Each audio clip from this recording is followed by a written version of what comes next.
cheaper than our producer's underage sister, edgier than the stuff shown on late-night television, newer than Kim Kardashian's ex, live from Orlando, it's Crazy Train Radio.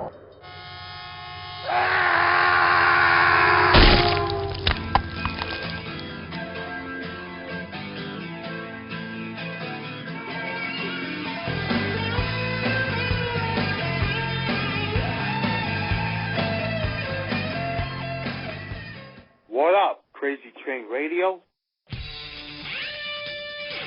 Hello. Babbity boopy, babbity boopity, babbity babbity. What? God bless the internet. Woo! That's the fact, Jack! Nothing is over! What? Woo! Am I on the internet? He called the shit poo! Oh my god, who the hell cares? Right on, sweet sister. You ain't cool unless you pee your pants. Oh, durka.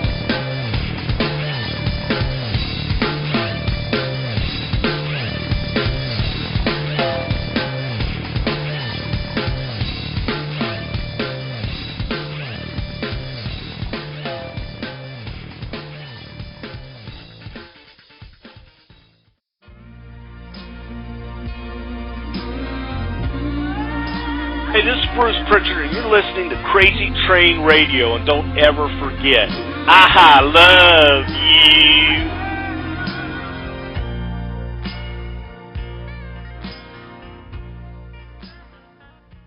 Folks, it's that time again, as promised. We're getting ready to talk with Brother Love. He's an executive producer. He's done, you name it, in the wrestling business. But part of the conversation with Bruce, and he's going to come in and help me out here, you know him as manager extraordinaire on the independent scene, Vinny DeGuido. Vinny, how you doing, sir? Same shit, different toilet bowl, my friend. What's good with you? Nice. So before we get talking about Bruce here, what do we have going on in the world of Vinny DeGuido? Actually, I got a lot of events. Well, actually, no. I can't say that because I'm taking a lot of time off so I could spend more time with my kids these days. I mean, I'm doing a lot less than what I used to do because, my kids are getting older now and I want to spend more time with them. But I do have a few events coming up. I don't have them in front of me right now, but if you go to www.facebook.com/official Vinny the Guido, right on my Facebook page, it tells you about all the events that I've got coming up. I have a few events, like 2 or 3 events that are coming up and stuff, if you want to check that out. Also, if promoters out there that are listening, if you're looking to book top talent for your independent wrestling companies or autograph signings or anything like that, go to www.topofthelinetalentbookings.com for all your booking needs, folks. Well, before we get introducing Bruce and all that stuff here, one question for you. Are you 100% sure those are actually your kids? No, I'm not quite sure because a lot of people are saying that my second son, Dylan, kind of looks like a mailman's kid, but nah, they're mine. Okay, because, hey, we could throw it into the show budget if we need to have blood work done, like a Jerry Springer show or a Maury or something like that. Why the hell not? Just knowing Vinny DeGuido, we got to ask. That's all. Hey, you never know. So, speaking of Bruce Prichard, before we get him on the line. I love you. Yes, sir. When was the first time that you were aware of Bruce? Damn, I was like, 7 years old when Bruce first came on the television set? I was like 7, 8 years old, maybe. As the guy you just referenced, Mr. Brother Love? Absolutely. Hell yeah. Well, what did you think of Mr. Prichard and that character? Dude, believe it or not, I was always like a heel guy, except for the Ultimate Warrior. I didn't care if he was heel or face. I always loved Warrior back then. But honestly, I was always into the heels. I loved Bobby Heenan. I loved Brother Love. I loved all those characters back then, man. I mean, to me, I was always like a heel person. Like, I just loved the heels even back then. Well, has your opinion changed over time and you actually got into the business? What do you mean? As far as how much you liked Bruce Prichard or admired their heels or anything like that, has your opinion of Bruce changed over time? Absolutely not. I think he's a great guy. I think he's very smart, actually. But, you know, it's great that we're interviewing him coming up because, you know, there's a lot of questions I'd like to ask him, and I'm sure there's questions you want to ask him. Oh, yeah, absolutely. But do you think personally, without a doubt, do you think he'll actually end up back with WWE or anybody on a national scale? You know, it's hard to say because, you know, I mean, I'm not Bruce Prichard. I couldn't really answer that question, but, you know, I mean, there's always an old cliche saying of never say never. So you just don't know these things. I mean, maybe he would, maybe he won't. I mean, that would be his decision and Vince's decision, more or less, you know? Well, I think before we jump in the interview here to answer that question, at least in my opinion, I'm going to steal a line from another heel from that same era. Everybody's got a price. Even the Undertaker did, at least when he debuted. Yeah, well, we'll be covering that for sure. But, you know, let's take a commercial break and we will jump into the interview and get Bruce on the line. Awesome. All right, Vinny. Thank you, sir. I'm going to go home and... You know what we should do? We should also do a closeout, too.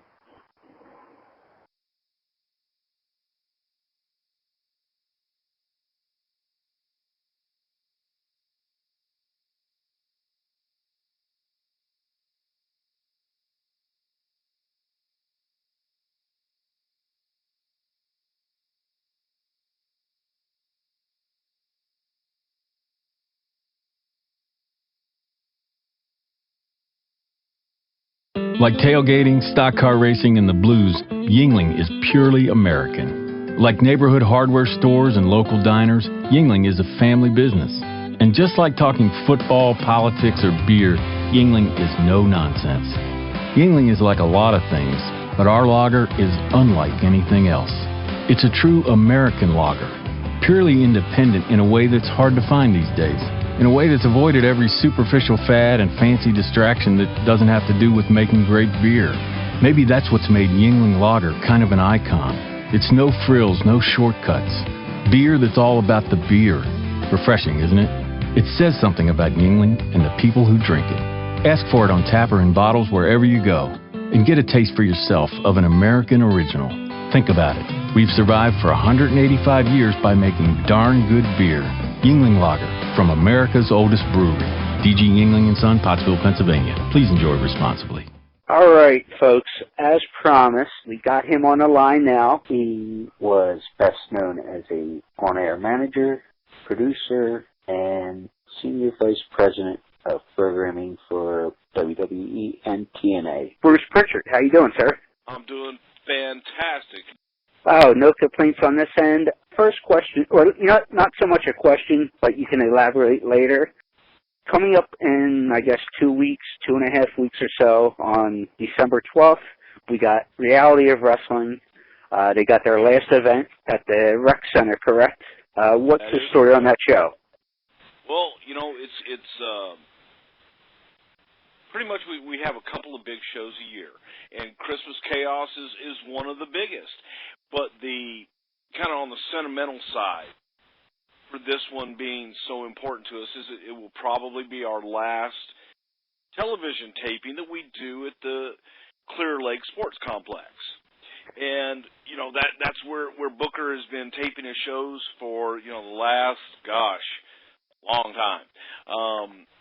And we have a brand new facility, a beautiful facility that we're going to open up in January, and we're building out a television studio arena, old school. And we're so excited to get to Texas City, open that thing up, man. It's going to be an arena and everything. But before we get there, man, we got Christmas Chaos, which is just going to be a huge event with just highlighting the best that reality of wrestling has to offer, man. And I got to tell you, I know that I am a little bit biased when I say this, but the talent in reality of wrestling is some of, if not the best, independent talent in the professional wrestling world today. I love these kids, man. And I call them kids. I call anybody that wasn't employed in the wrestling business before 1975 kid. So by God, they're kids to me, and I love them all. But it's a great group of talent, guys and girls that just want to contribute and they want to learn and they just have a deep love and passion for the business. And that's great. It's just great to see, and it's great to be around. It keeps you young. At least keeps me young. Well, if you want to get information... Oh, sorry about that. What were you saying? No, I said it's just cool. It's cool to be around. It's nice. Definitely nice to have a young vibe. For those who want directions or to get tickets for Christmas Chaos or to check out any information about the promotion, realityofwrestling.com. While we're on the subject there, how long have you been working for Booker with the promotion? Wow. Trying to think. It's been about a year and a half. And Book and I we live probably a mile apart. And Booker always came for Thanksgiving dinner and Christmas Eve, kind of pre-party type thing in my house. And he started doing different things. I started doing different things, and we weren't seeing a whole lot of each other. And his number, he got hacked. And someone got control of his phone number, and he changed it, and I had no way of getting in touch with him. My wife runs into him in Friendswood, where we live, and he's like, you got to give me Bruce's new number. And she says, traded numbers, but she didn't tell me that. And we had a big party at the house about a year and a half ago. And in walks Booker and Charmel, and they're two beautiful twins. And next thing, 2 weeks later, I was at the show, and we were back working together. Well, Booker's a friend of the Crazy Train Radio as well. We've had him on the show before and everything else. Great guy. Obviously, you grew up in the business in the Houston area and everything else. How much of what he does, or you guys both do, with reality of wrestling reminds you back to the Paul Bosch days? Keep it simple. We promote to the community, and we keep it simple. It probably doesn't bode well in today's environment, but we're professional wrestling with, we do sports entertainment as well, and we're teaching the talent that's coming up through Book's program what that world of sports entertainment is, while locally maybe pushing a little bit more towards the professional wrestling side of things. But make no mistake about it, when the talent comes to work at Reality of Wrestling, they come to the school. Book's teaching them how to make it in the business in the future. And I dare say some of the guys that have come out these kids are really good. And he holds them down from the standpoint, I don't mean he holds them down in a negative standpoint. He don't let them go until they're ready. And, a lot of guys don't do that. A lot of guys will go in, and it's not one of these deals where you pay a big tuition and he promises you the world. He doesn't promise anything. He promises you opportunity. He promises that he's going to give everything he can to get the best out of you, and he does. It's a loyal, great group of guys. And girls. I don't mean when I say guys, I mean guys and girls. Understandable. Well, obviously, and I'm sure as far as the training side of things, and even with the local shows that you do, once somebody, guy or girl, is ready, I'm sure it helps, especially credibility-wise, when you have someone such as yourself or Booker who can make a couple calls and say, hey, we got this guy, we got that girl, whatever the case may be, you know, you should take a look at them at least. Without a doubt. Without a doubt. I mean, it's a good perk having Book being on SmackDown every week and being in the machine. Definitely helps. Yeah. Well, speaking of young students, before we move forward, obviously it's been mentioned around, Brennan Williams, the former NFL player, now training with Book.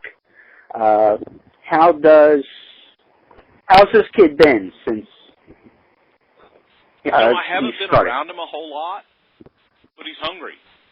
I haven't been in his training sessions, but the beauty of it is it's not a football player who couldn't make it in the NFL that goes, okay, well, you know what, I'll give wrestling a try. It's someone who had a passion and a love for wrestling and sports entertainment and wanted to be a part of the business, who happened to be a football player that was good at his game, had an opportunity to do that, but always loved wrestling. He always wanted to be a part of this. And, you know, when the opportunity arose and got cut from New England, and it's like, you know what, maybe it's the right time, maybe this is a sign. And he came back, and he came down, and he wants to learn, and he's showing the same devotion and getting into it. He's getting into his training, and this is something he wants to do. So we're excited. We're really excited with him. Well, the other big thing that I wanted to bring up with you. You do your homework, man. That's good. Hey, somebody's got to try to do something, you know, once in a while. Exactly. Yeah, just we won't let that rumor get out too much because otherwise, you know, it'll be expected more of me. Okay. Yeah. It'll almost be like working for Vince, you know, expecting to get stuff done. There you go. But all kidding aside, you know, the other, I guess, big thing that's a very big deal, I should say,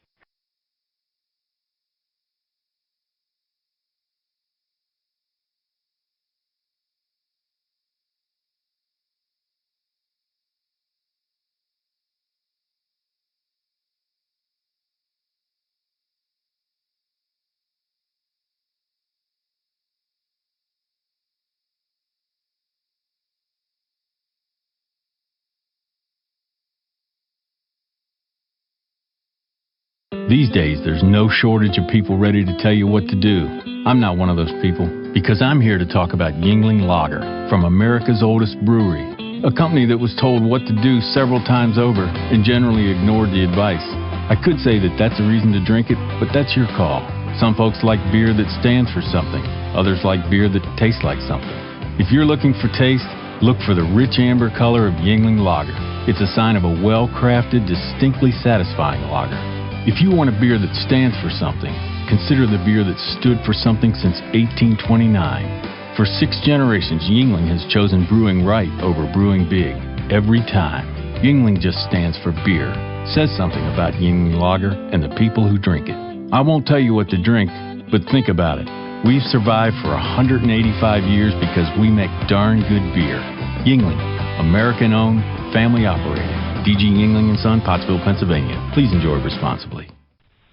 Hell. Well, folks, after brief interruption by Mr. Bodybag, Vinny the Guido, but we won't say why he was burying bodies. We were having a little bit of a conversation about wine, which nothing wrong with it being on the eve of Thanksgiving.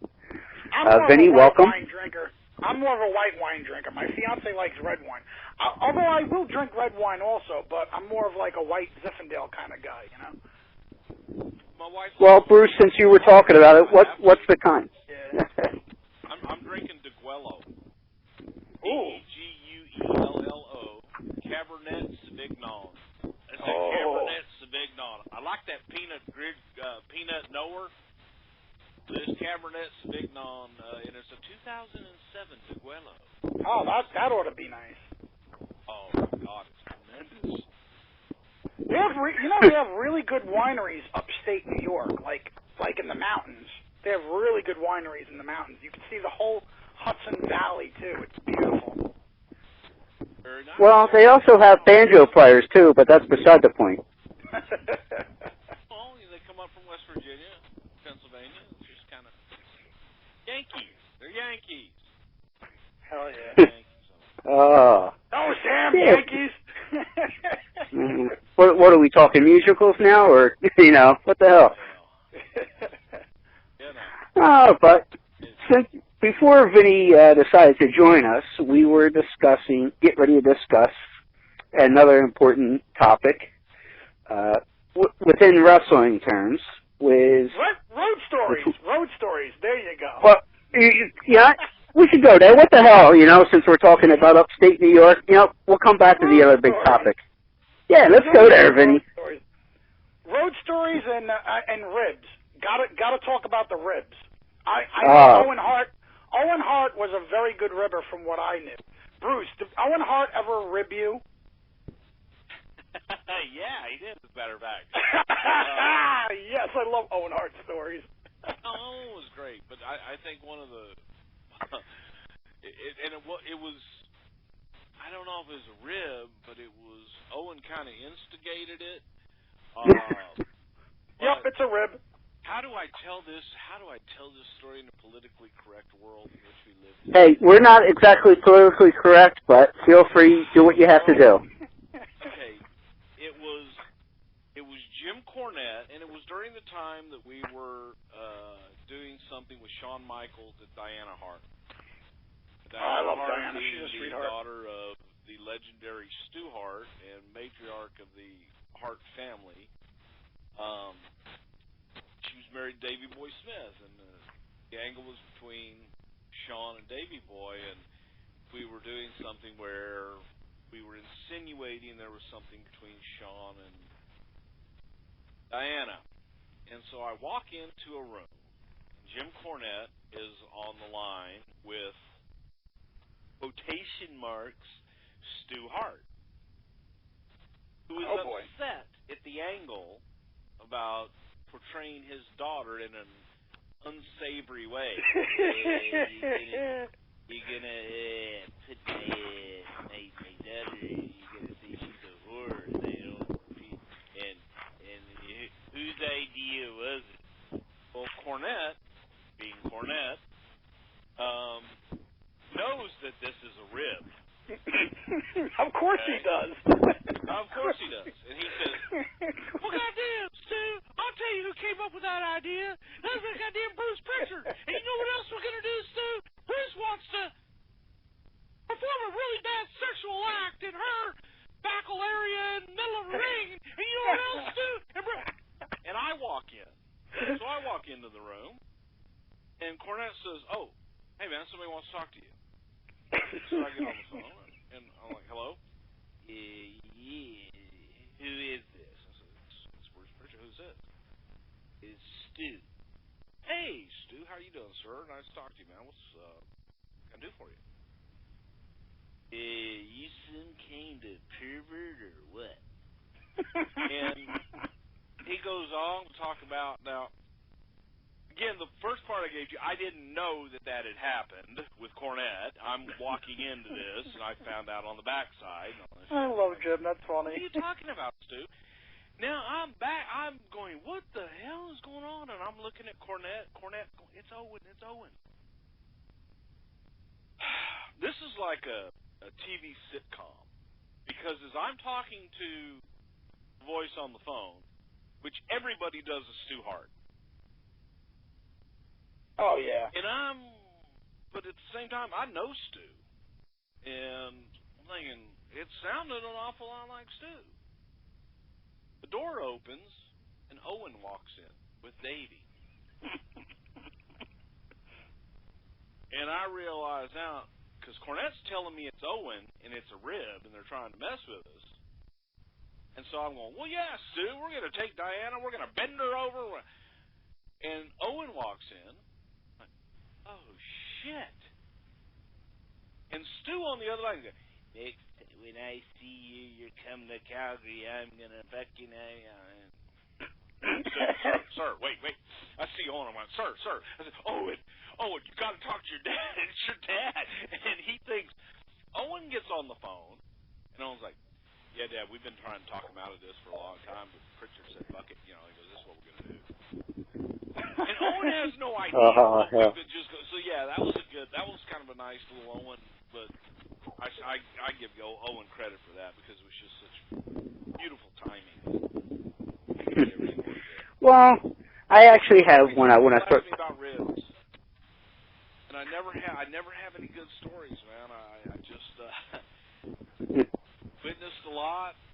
Probably, I don't rib. I don't want to be ribbed. But I got blamed for an awful lot of ribs. Some of my I was gonna say, I'm like, come on, you were Brother Love, man. I mean, Brother Love was like you'd think he'd be the king of ribbing people. Come on. I don't rib. Don't No. You almost sound like an old friend of the show, who unfortunately never got him on the air, Percy Pringle, better known as Paul Bearer, who enjoyed watching from what he says, but, wink wink wasn't involved. I can relate to that. Yeah. Oh, man. You just got to keep your mouth shut and observe. I remember one time I had Percy Pringle back when I used to host radio shows like regularly. I had Percy on there, right? And during that time, the name of our show was The Unrated Hour, and one of the people who were regulars on my show, her name was Beverly Boobs. And Percy goes, "Oh, Beverly Boobs, eh?" He's like, Beverly Boobs. That was Percy. That's all that needs to be said. He's like, "So what's your size, hon?" He's like, "So what's your size?" Oh, good times. But speaking of Percy, hey, why not? But speaking of Paul Bearer and the dead, Mr. Brother Love was Taker's first manager all 25 years ago. Yes, he was. Yeah. So that was, Taker and I exchanged some nice texts over the weekend, and just that's one character that I'm so proud of, that I love personally. The character, the human being behind it, and having a part, big part in creating that character and in being a part of it is without a doubt a career high for me. So. Oh, absolutely. Well, speaking of it's hard to imagine Taker being a texter, which is quite funny in its own right. When I first met him, he was very shy, but then once he gets to know someone, he talks a lot. So it all depends. Like when I first met him, though, he was very, very, very shy. And this is like going back many, many years ago. I'm talking about like during the Heart Attack tour, like back like during the WrestleMania 10 days. Like if you don't know Taker, he's very shy, but once you know him, he will talk for a while. So. There you go. Yeah. I mean, I was like 14 to 15 years old when I met him for the first time.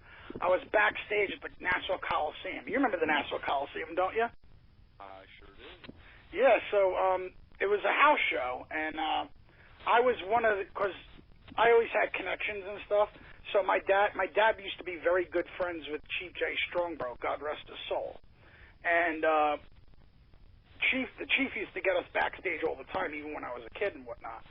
So they ended up rigging the contest. I don't know if you remember when they used to do these contests where they select the ticket and the person gets to do like guest ring announcing for like one match or whatever.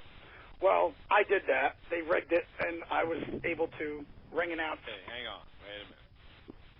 You don't rig shit. Well, they did.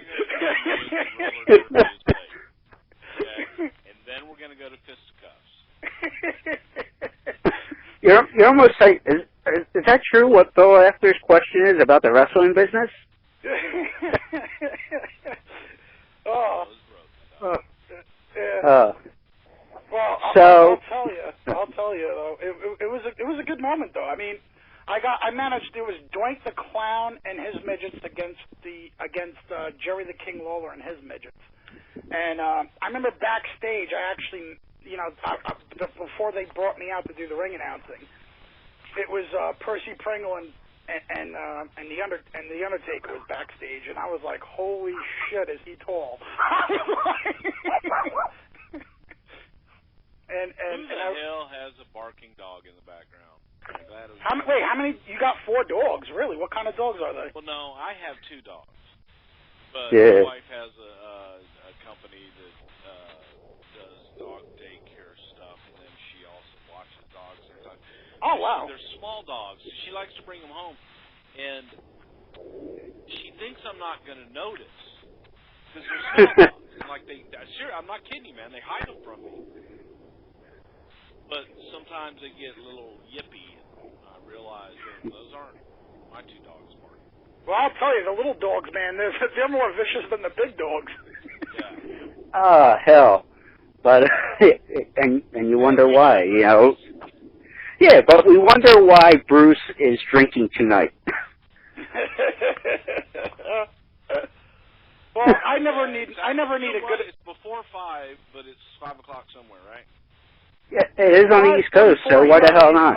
Yes, exactly. So, speaking of Taker, though, because Vinny was telling the story about meeting Taker in person and all that, Bruce, why has that character and the man lasted so long? It's one of those characters that I think everybody can identify with from the standpoint of he's a little bit boogeyman. I'm the boogeyman, but he's a little bit boogeyman. He's a badass, but yet he's compassionate in a way, and he's fair. As crazy as that sounds. No, not crazy. He says what he's going to do, and he does what he said. But you also have to have the key element is human being behind that character. And I've listened to people for years. Everybody wants to take credit for. I did this, by God. I'm responsible for Ric Flair. I'm responsible for Stone Cold. I'm responsible for The Rock. Bullshit. Okay? That's what I say. I say the same thing. Bullshit. I call bullshit. Steve, you could have given that to anybody. Steve made it so Steve made Stone Cold. The Undertaker. Did we give him the gimmick? Yep. But he made it work. So it's the person behind it that had that resolve to live the gimmick, to be the gimmick. And there was no people on the street when they see him. They have immediate respect if they know who the hell he is because of what he's done. You don't hear about scandals, Mark Calloway and the Undertaker. You don't hear about that stuff. Okay, The Rock, never deserves everything he gets because he works harder than everybody else. And everybody gave him shit, too, for leaving pro wrestling to do movies. I don't blame him one bit. You get paid a lot more in one movie than you do in a 3-year career of WWE. But it's what he wanted to do, and he was successful at it. Exactly. And he comes back and he does give back to the business. And, for those that say, oh, well, he comes back, gets payday. No, he comes back and gives back to the business and takes the eyeballs that follow him in another world and bring them in to the industry and bring them into the WWE and sports entertainment that want to watch him do whatever he does. But yet the boys in the back bitch about it because he's taking up their time, according to WrestleMania. Like, they don't like the fact that he comes back after all these years and takes someone's spot in WrestleMania. I'm like, not for nothing, but he's The Rock. If there was somebody else that deserved that spot, they'd have it. Exactly. Well, I think he, besides giving back, I think he has earned a little bit of credibility being a third-generation guy. Wouldn't you say, Bruce? Oh, without a doubt. But again, from day one, his commitment, his commitment to the business, his commitment to be the best. And nobody works harder. It's like you can't sit there and bitch about Vince McMahon. Oh, well, he wants me to come to work and do this. Guess what? He went to bed after you, and he was up earlier than you. So does Cena for the most part. Yes, without a doubt, man. And I know Triple H gets a bad rap, man. And I have a question, though. How do you think those guys would have fared during the territories? I think they would have excelled. Every one of them would have been a top guy everywhere they went.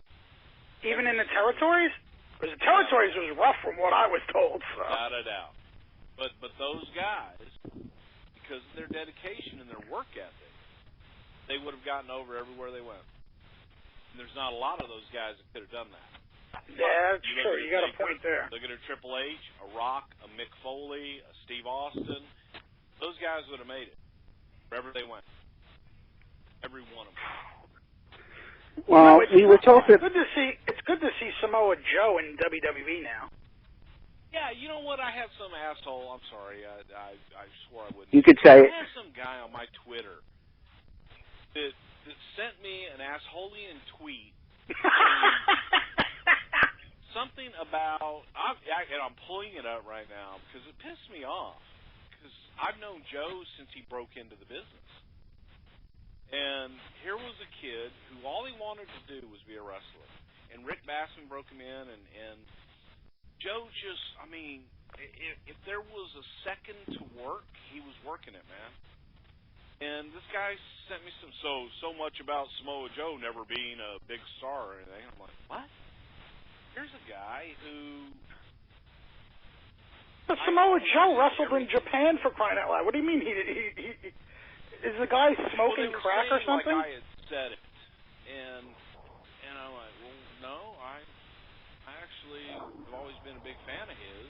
And now, Bruce, don't let the marks get to you now. No, you know what? It was just one of those assholeian things that caught me at the wrong time in the wrong place. I went because it confused me. I said, did I say something about Joe somewhere? As a matter of fact, I called Joe when. I heard the rumor about him signing with WWE, and I was hammered, too, when I did it. And he laughed about it because he could appreciate it. Yeah, I know. You know what? I really hope this is true because you deserve it. I really and truly do, man. And he's one of those guys that you just are happy for.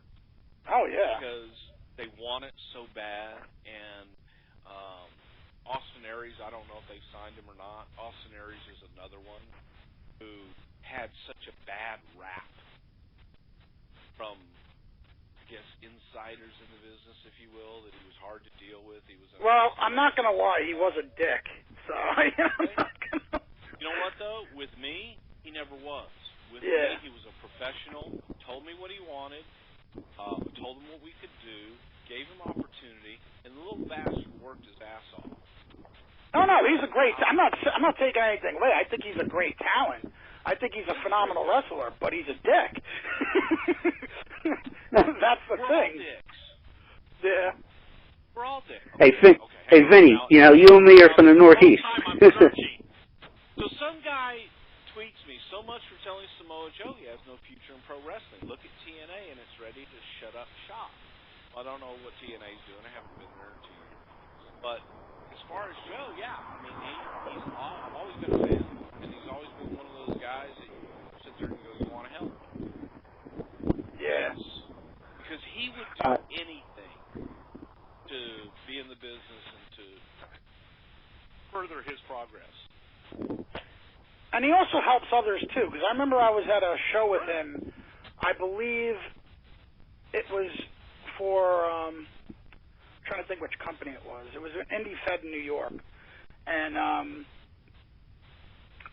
and he was giving pointers out and giving advice to the boys in the back and stuff like that, like before the show started and after it was over and stuff. And he was just chill. He was really down to earth and chill. We went on the outside deck. We had a couple of beers or whatever, and he was just down to earth and chill. So Joe was a really nice guy.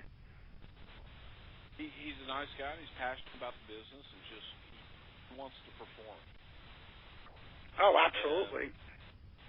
And I appreciate it. Well, so I have one more question, and Bruce,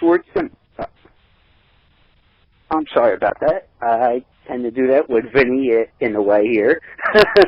And Vinny will be coming down the Jersey Turnpike to say so. But we are definitely going to have to make this a two-parter. But my question, since Vinny had brought it up there, my final one for part one here at least, is speaking of Joe and Bruce brought up Austin Aries and a few other guys who have floated towards NXT and whatnot. Bruce, since you're up in New York and all, how will these guys fare, and do you see them going up to the big roster or sticking with NXT? Sure hope so. I would hope that they would give them the opportunity.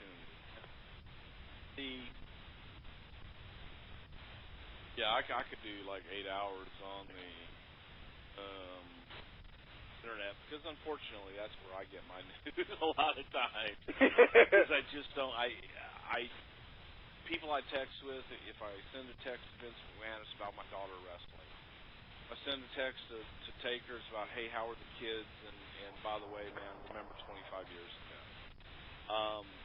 I don't, Booker and I, we don't talk about WWE, man. We focus on the reality of wrestling. So I'm not into the gossip of what's going around up there with everything else. I read the gossip, I guess, like everybody else does. But at the same time, I take it with a grain of salt. Those damn dirt sheets. Well, no, I take it with a grain of salt because I know when they're reporting things, when they've reported things about me that have been just 100% completely false, but it's reported as if it's fact. Yeah, dude, I hate that. So, it's one of those things, and you take some of these talents, and I read different things. I look at Kevin Owens. Here's a guy I could see as a babyface in 2 years, being the hottest thing in the business. Yeah, I'm probably going to get jumped all over for that. But here's a guy who he can work, he can talk. But I hate sometimes when I listen to the cheap fat jokes, you would have never done that back then for the right reasons. You don't call Vern Gagne a bald old man because he was a bald old man. And when you get your ass kicked by that bald old man, what credibility do you have? Kevin Owens is a guy that I think he has all the tools. There may be other issues I don't know about. Outsider looking in. Never met him. Only know what I see. Love Seth Rollins to death, man. Don't know him either. But he's got talent. So when you have these new guys, Cesaro, I will stop fast forwarding through a Raw to watch a Cesaro match because it entertains me. So when I listen to the experts, if you will, that have never stepped inside of a ring in their life or who have never had their livelihood depend on creative product that is placed in front of consumers to then vote whether or not they like it or not, you have to take it with a grain of salt. And so, yeah, you were asking me about Austin Aries and Samoa Joe. Do I see him on the main roster? Yeah. Will those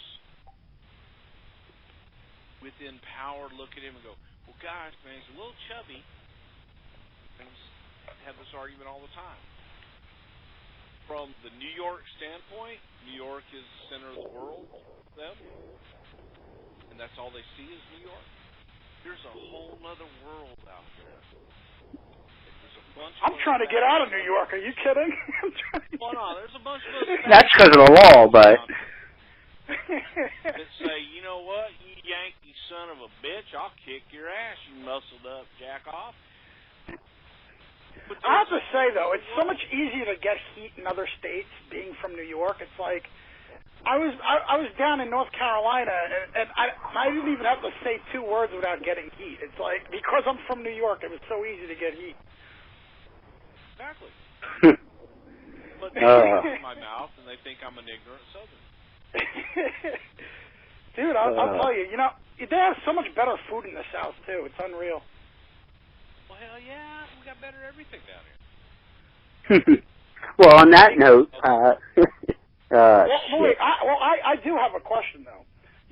Now, being that, the whole TNA gut check thing, I mean, like, what was your thoughts on some of the wrestlers that were coming in for gut check?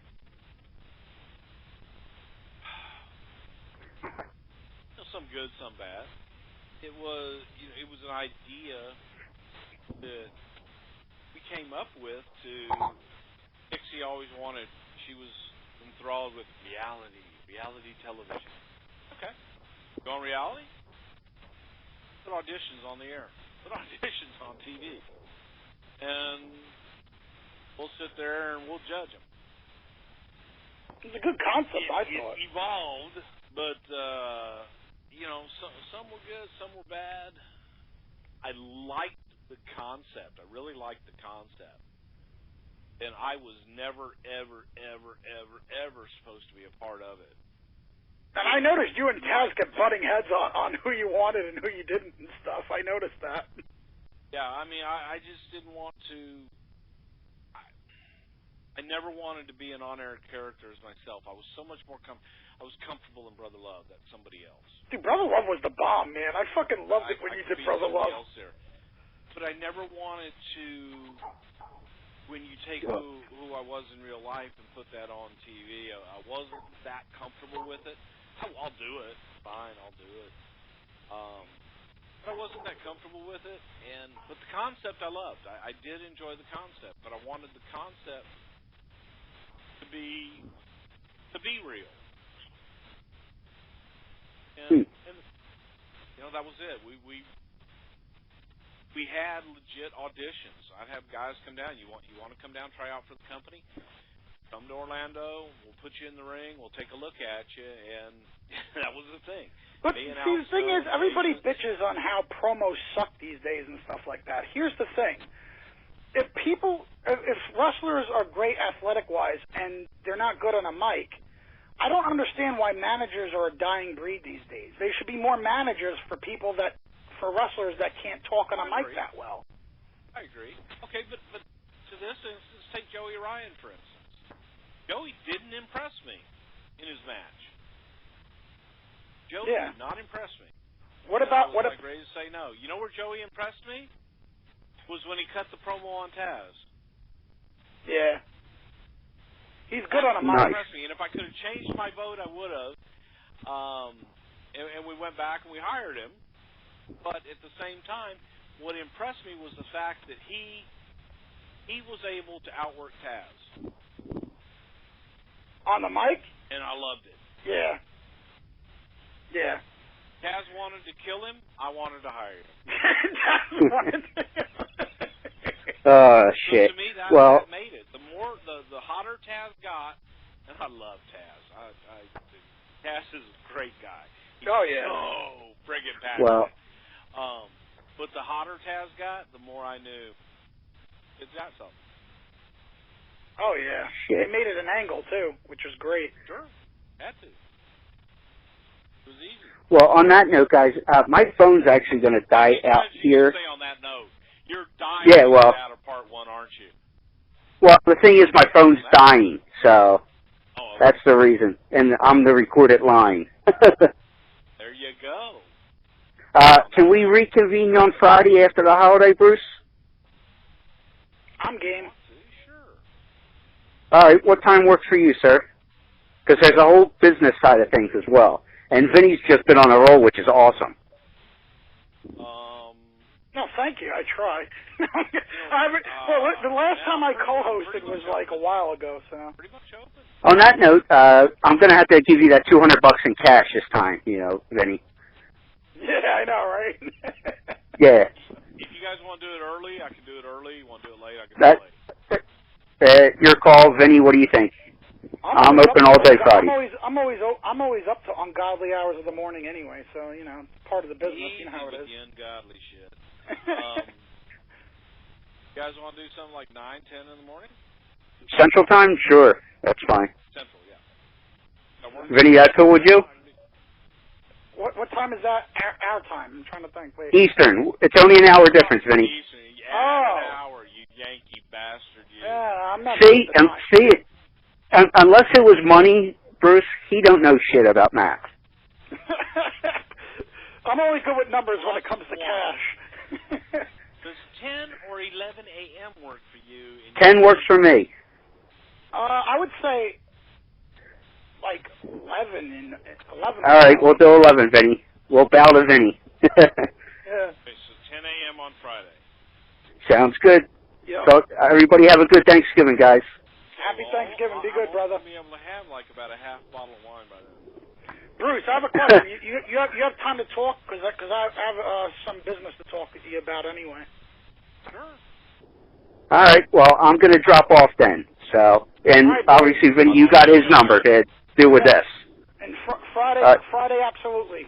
All right, cool. All right, and I'll talk to you guys Friday. Happy Thanksgiving, guys. Later, boys. Ciao. Call me back or what? I gave him the house number.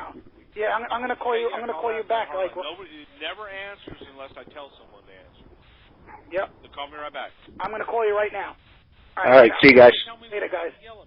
As you go through life, you're faced with a decision. Should I fit in or should I stand out? Blending in tends to be easier and safer, but there's something bold, something honest about standing out when you do it for the right reasons. For things you believe in, things that are important, things like beer. That's why we started brewing Yuengling Light Lager. For more than 40 years, big beer corporations have dominated the market with their idea of light beer. Each one is pale and forgettable as the next. We believe it's time for something different, not for the sake of being different, for the sake of being beer. A lower calorie beer with a true lager taste. The result is 99 calories, 100% lager, with a rich amber color unlike any other light beer. It's light beer that makes a statement, and we're happy to make it. Next time you order a light beer, make a statement of your own. Think of it as a declaration of independence. With Yuengling Light Lager, rethink your light beer. DG Yuengling & Son, Pottsville, Pennsylvania. Please enjoy responsibly.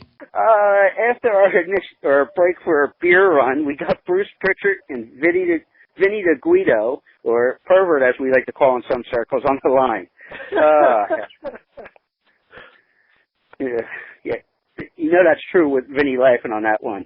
Vinny, well, dude, there's a reason why every Halloween I'm a Magnum condom for Halloween. So Oh hell!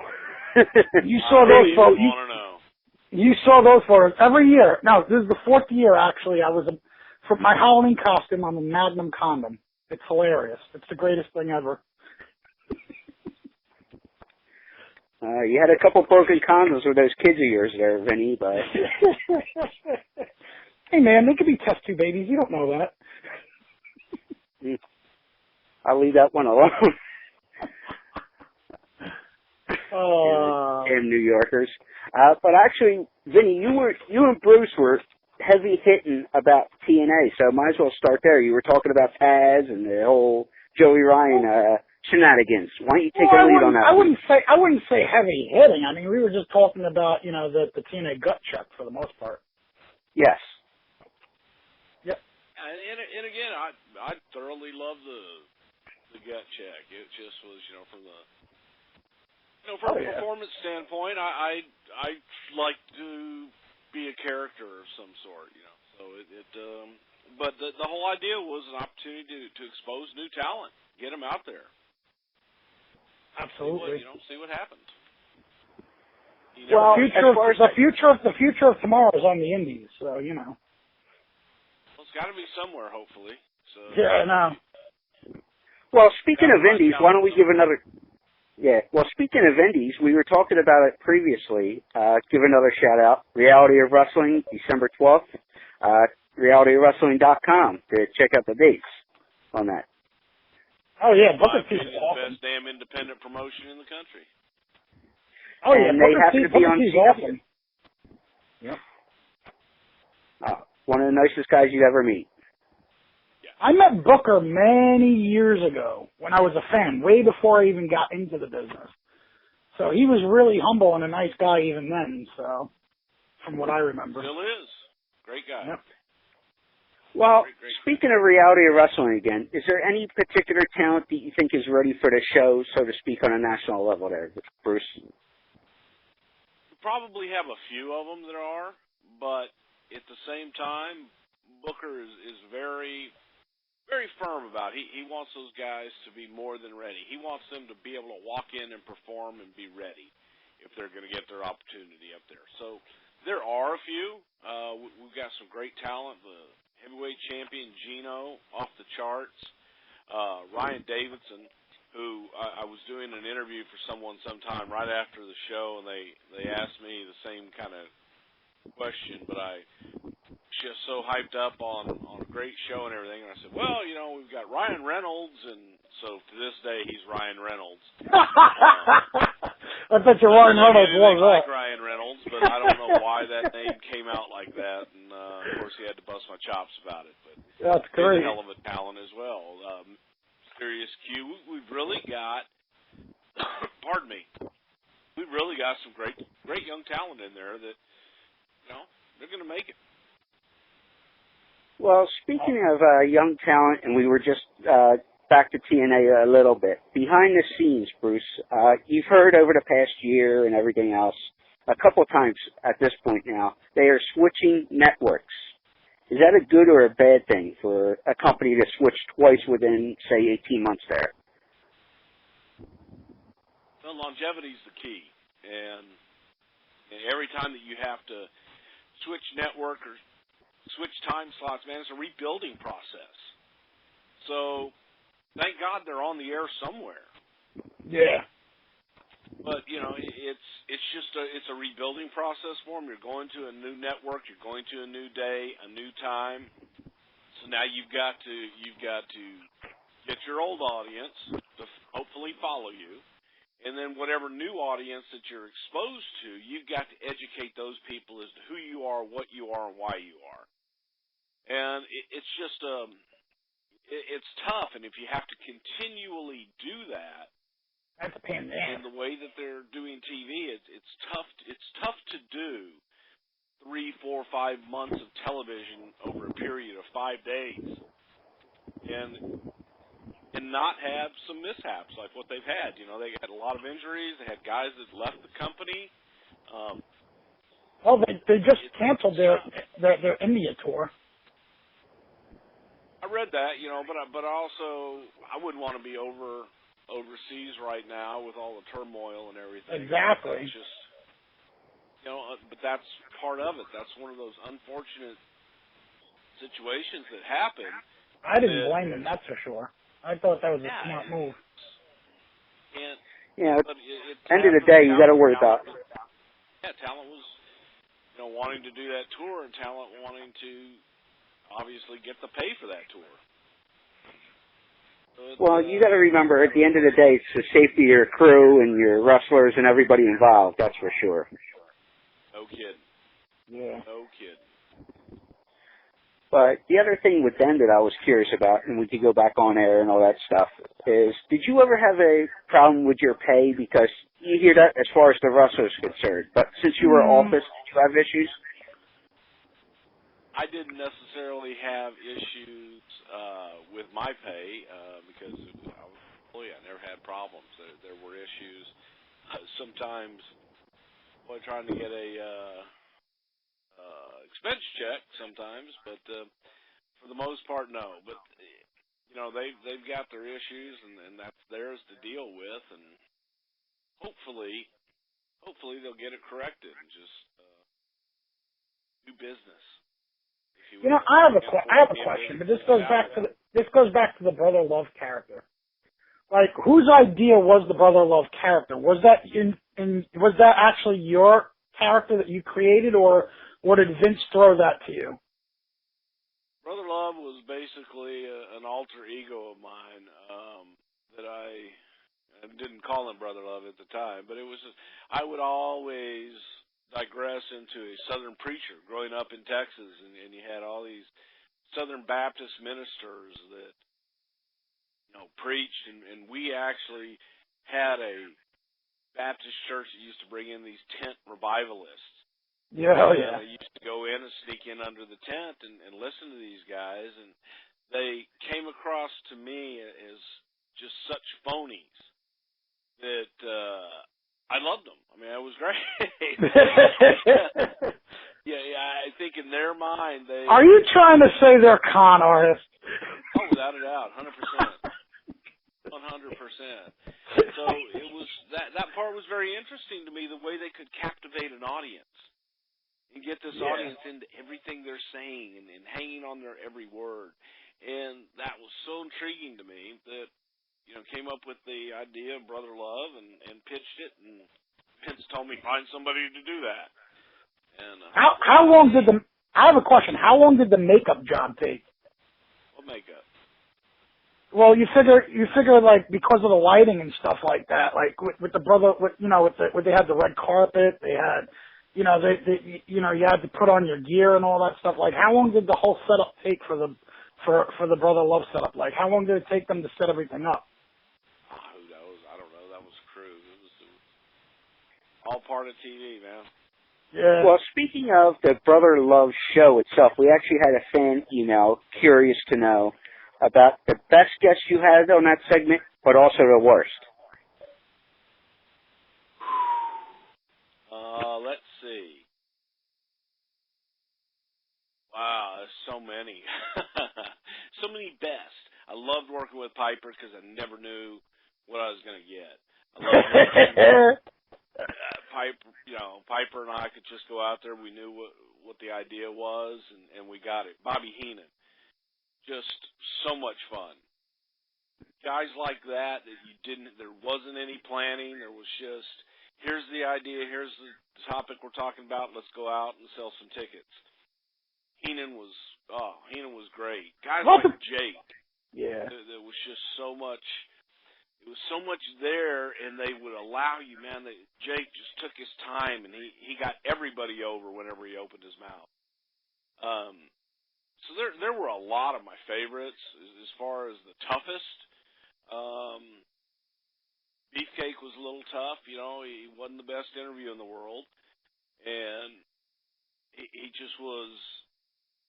He was a little tough sometimes because he was just so out there that you never knew. It was the opposite. You never knew what was going to come out of his mouth and whether it made sense. You have to pull it back. The rest is sold Dino Bravo. Oh, yeah. She was awesome. I tell you another, two of my favorites. You're going to laugh at this one because you probably wouldn't expect it. I loved working with the Rougeaus. Oh, yeah. They were fun. Jacques was Jacques, but Raymond was, Raymond got it. And Jimmy Hart and the Rougeaus, man. Jimmy Hart and the Rougeaus was great. Weren't they from Knoxville, Tennessee, or something like that, around that region? No. They lived in Canada, but no, I know. But when they switched, that's what I'm saying, and went heel. Oh, I see. God, I don't even remember. Did we really do that? I just remember them saying they moved. All I remember is that they were Canadian characters, and they were saying that they were all American boys, and they moved to the United States, but yet they'd shit on it all the time. Right. Yeah.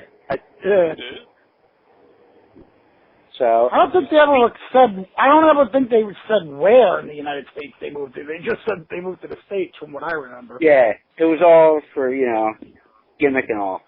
Yeah, exactly. Well, they were fun to work with. Speaking of guests on Brother Love show, and I've heard parts of this story that you told elsewhere that there was a little bit of an issue.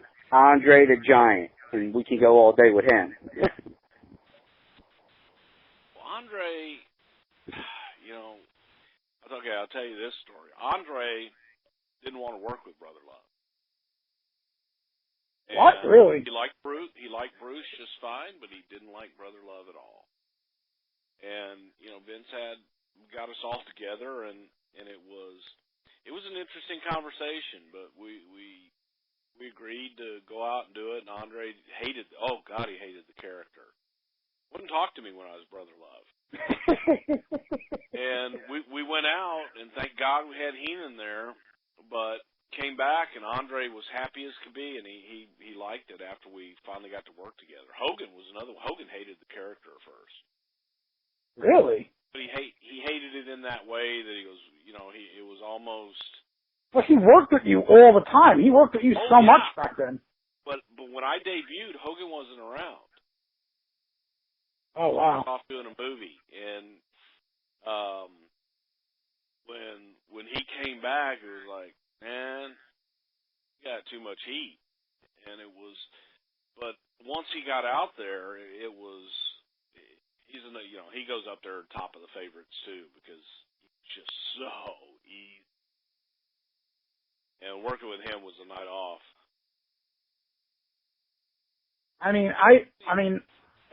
To me, like those interviews you did with Hogan were like classic interviews. You're like, Brother Hogan. It was great. I loved it. Yeah, and Hulk was the kind of guy. He went with the flow, and we just went out and had a good time. We knew what we needed to do, and we just went out and did it. So it was. I'd say that was a night off. He was a lot of fun to work with. Well, speaking of Hogan. I don't know if you've addressed it publicly on interviews or anything. What do you think of everything that's gone down over the past couple months with him? I feel bad about it, really. I wish he didn't have to go through it. And it's one of those situations where in this day and age in which we live, and I completely hate, being politically correct, but there are certain things that have become taboo, and there are certain things in our society that really are no longer tolerated. And I think Terry's just got caught up in a bad situation, bad timing of somebody that's out to hurt him, and releasing these things and making a big deal out of it. I don't condone anything that was said and or done. I feel bad for the human being, Terry Bollea, having to go through it. Would I support the decision of WWE? Yes. Because they're a publicly held company and they've got standards. They've got. Even Eric Bischoff said it himself. He said that he understands WWE's decision, and if it was his company, he would have did the same thing. So it is what it is, but.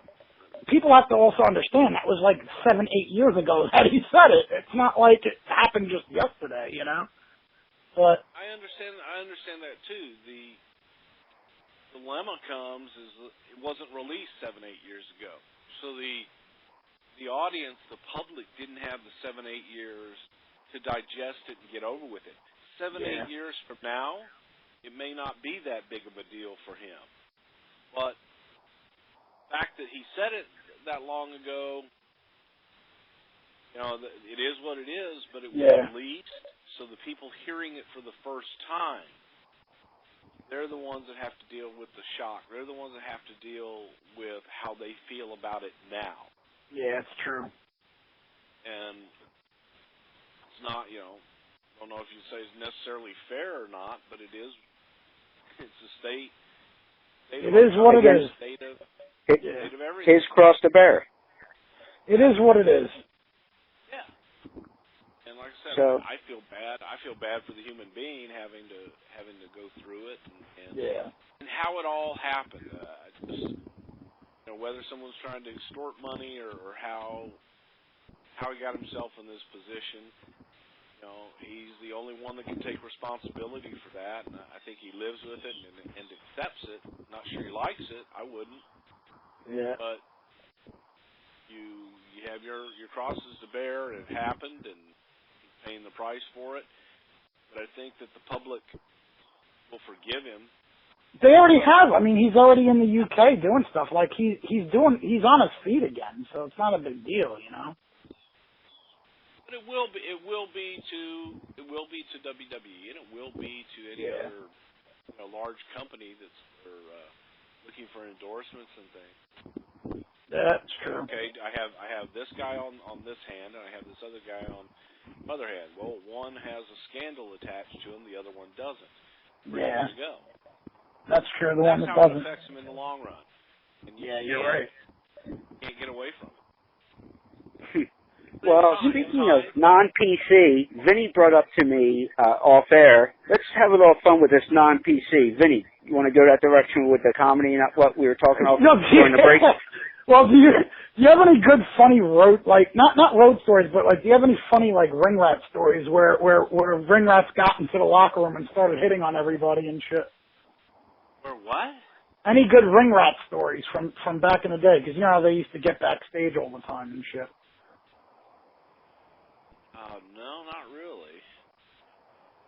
Oh, well, I remember Marty telling me some good ring rat stories from back in the day when they used to get backstage. Yeah, Marty may have, but it's in the by the time that the mid '80s rolled around and things like that, especially in New York, that environment just didn't really exist the way that it did in territory days in the 70s and early 80s. It was a different animal.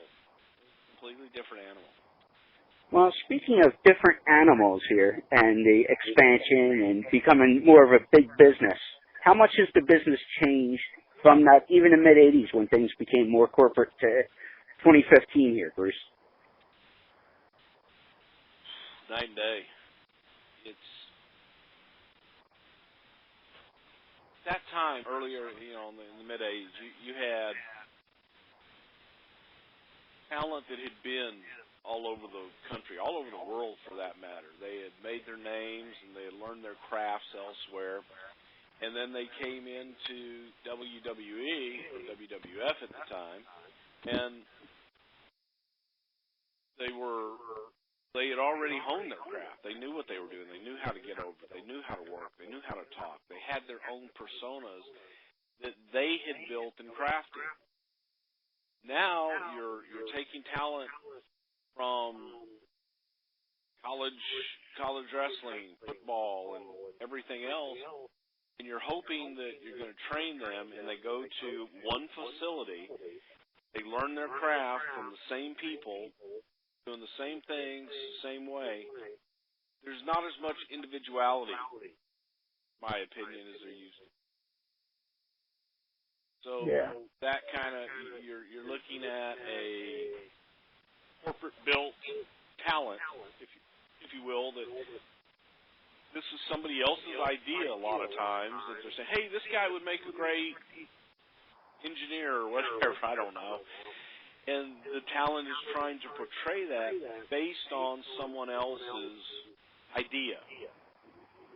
The way the business used to be was the talent came up with their own gimmick, they came up with their own ideas, they lived it, they were it, and then they came out and they portrayed it on your screen, and you could tweak it, you could figure out what's going to work better here and with who.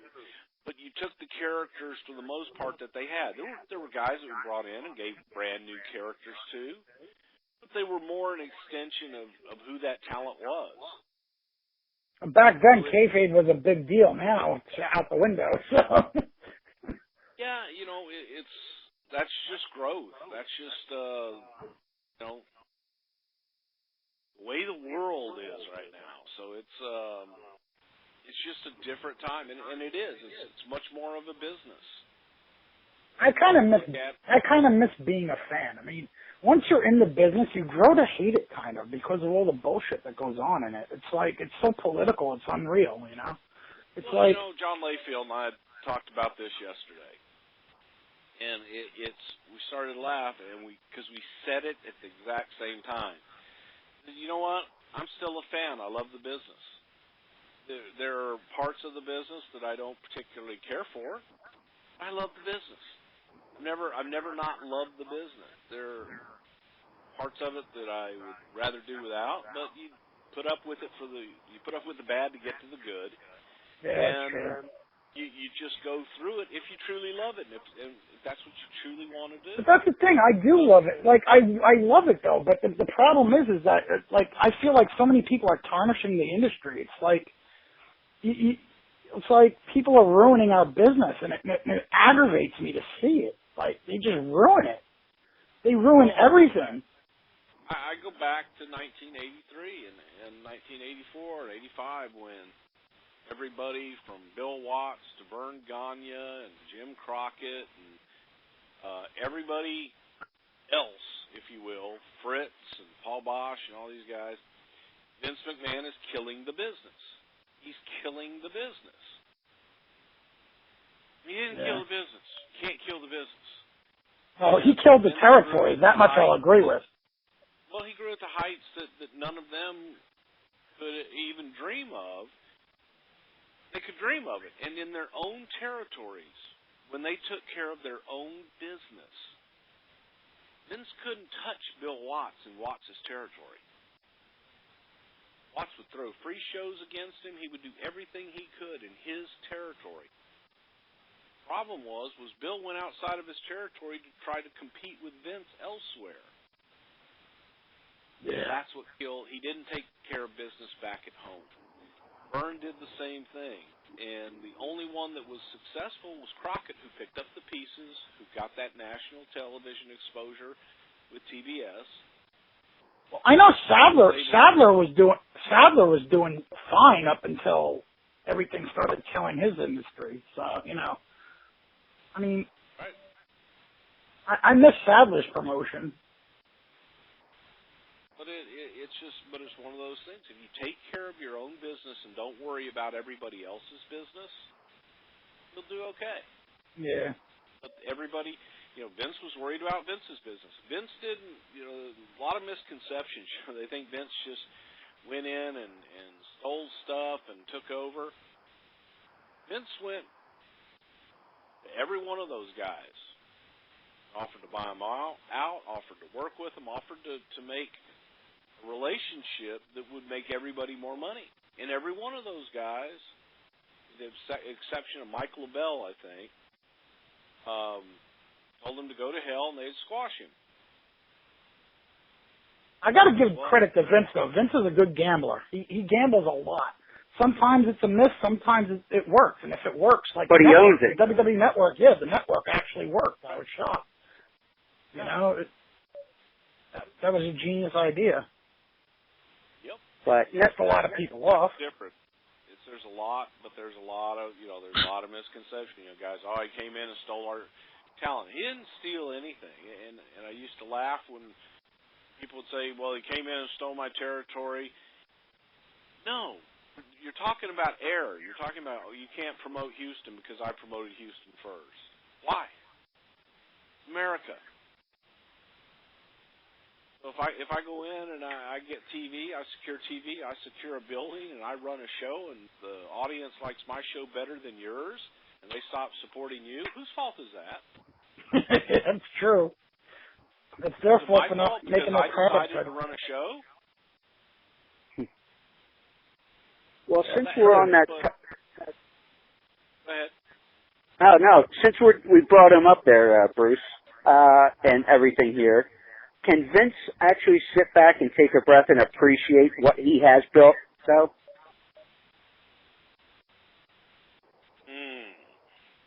no. Yeah, I would say no. I would say no because Vince is always he's constantly working, constantly. I don't think he even takes the time to appreciate anything he's done. He keeps going and going and going. When he does something, he moves on to something else. He keeps going forward without looking back. So I don't think he takes the time to actually appreciate what he's done. He really should, though, because honestly, I mean, they should build a monument for the shit that he's done. It's like, but he just doesn't. He's just a busybody. Like, he just doesn't have time to appreciate what he did, in my opinion. What do you think, Bruce? Well, he's proud of what he's done. That much, yeah. He doesn't look back. He doesn't look back at his failures. He doesn't look back at his success. He keeps moving forward and keeps growing. Yep. And he's constantly changing and constantly morphing into whatever he needs to be at that time.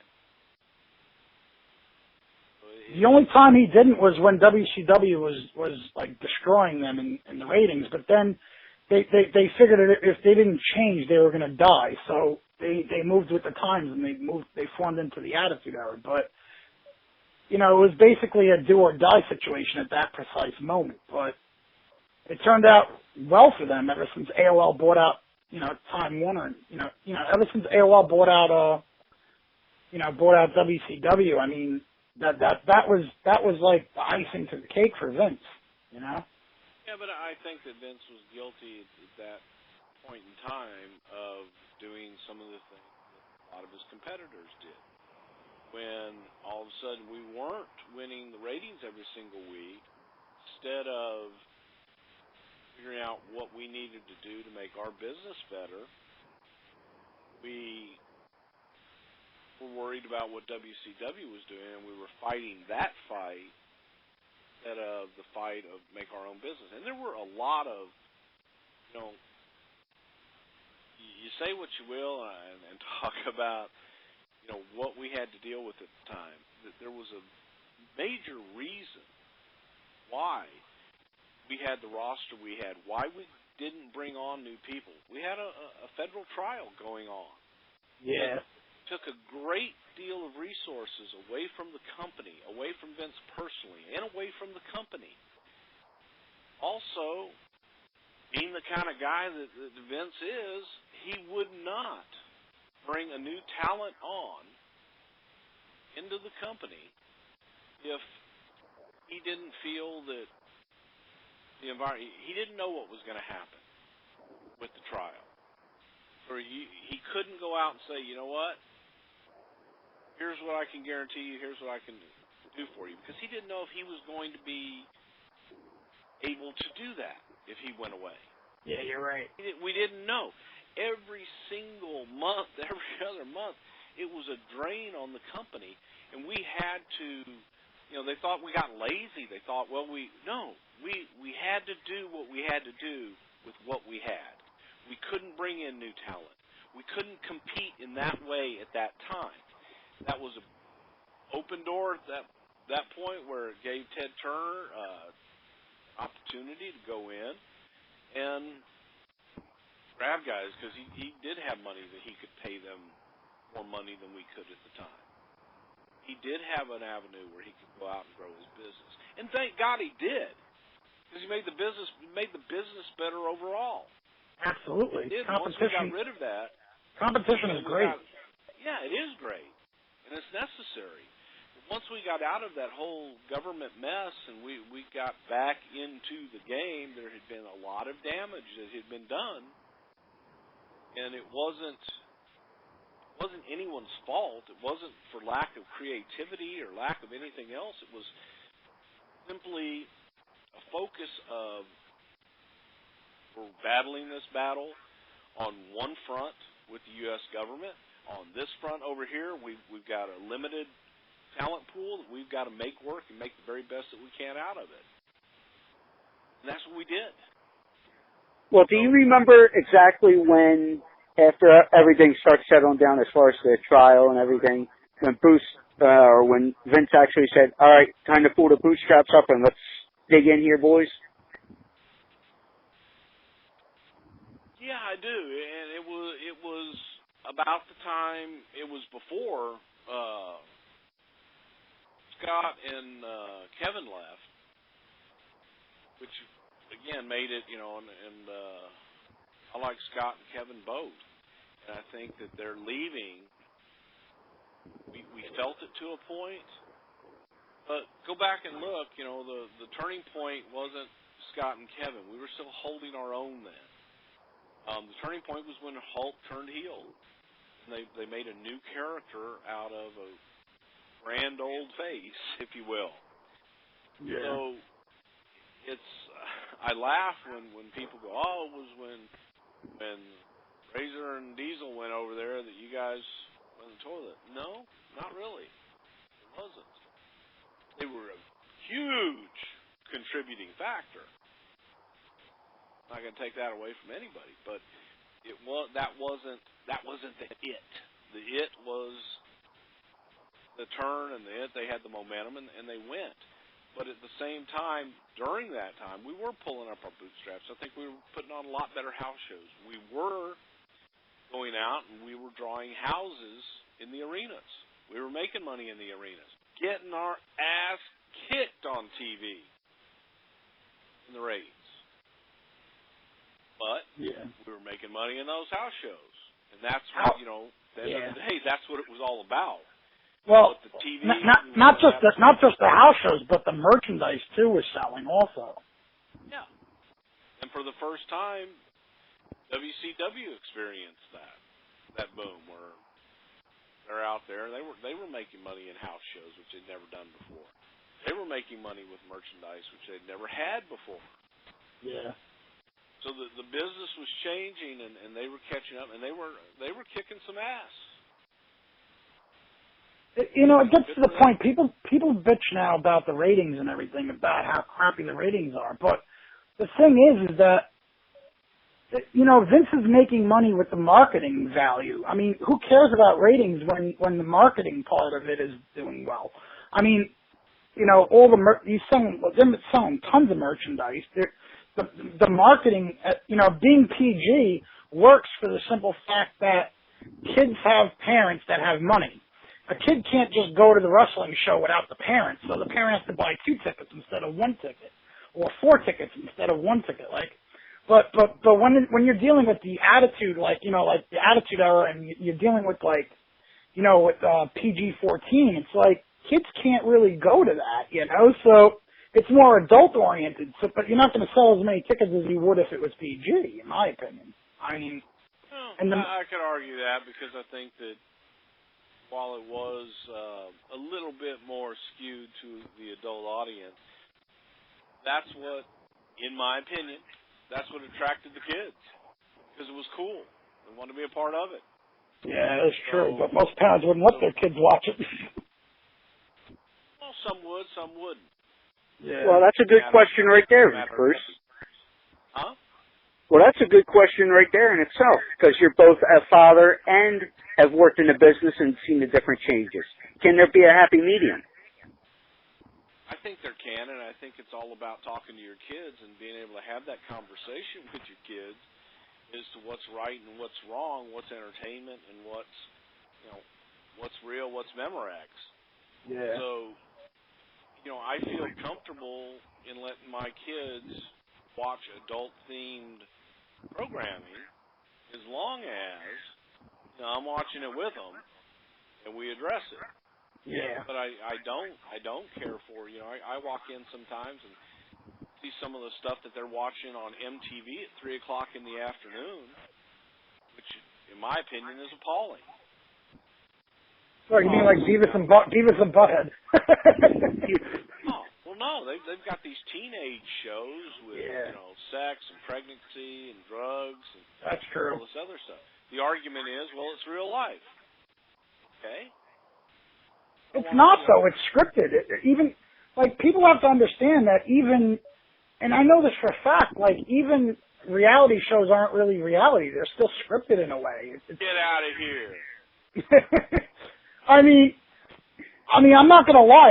I was supposed to be on the 3rd season of Jersey Shore, but I turned it down because I was going to court with my ex-wife at the time. And I didn't want the judge thinking that was, real, because I didn't want to lose my kids, so I had to turn it down because I had to go to court with my ex-wife, and, I would have done it.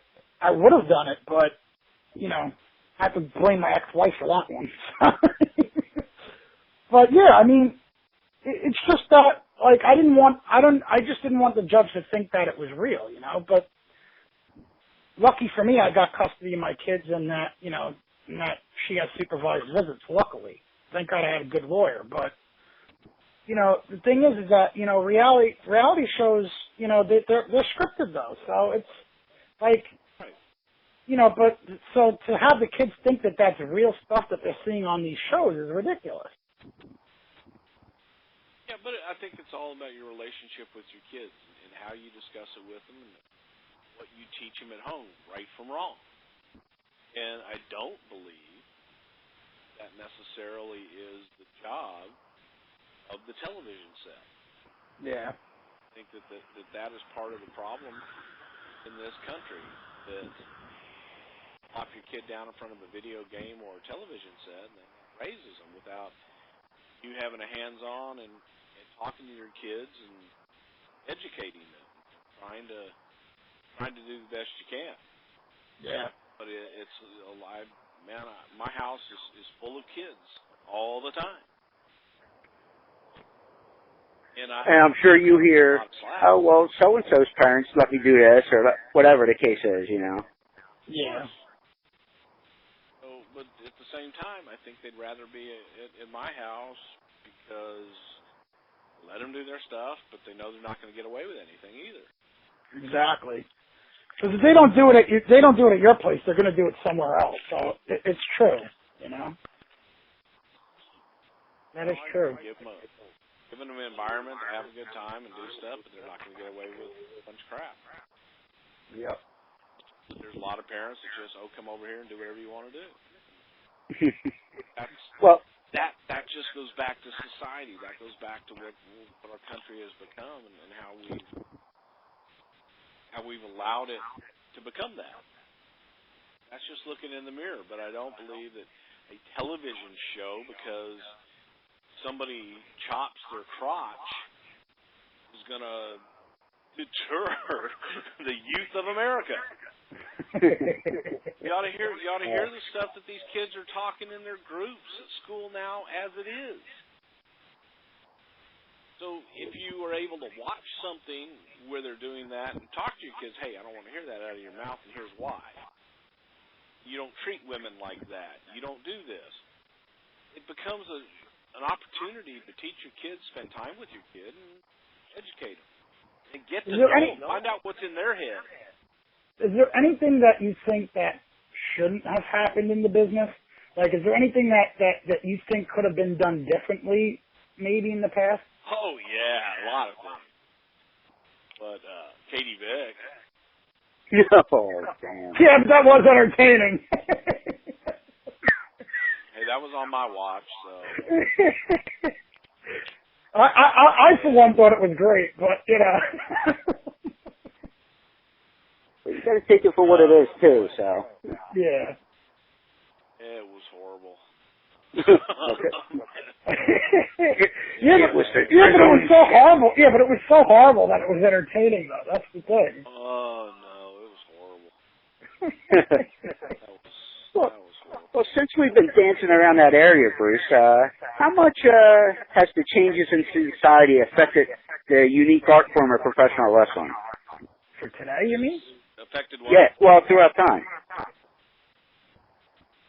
I don't understand the question. Well, I'll reference an article. I don't know if you had seen it recently.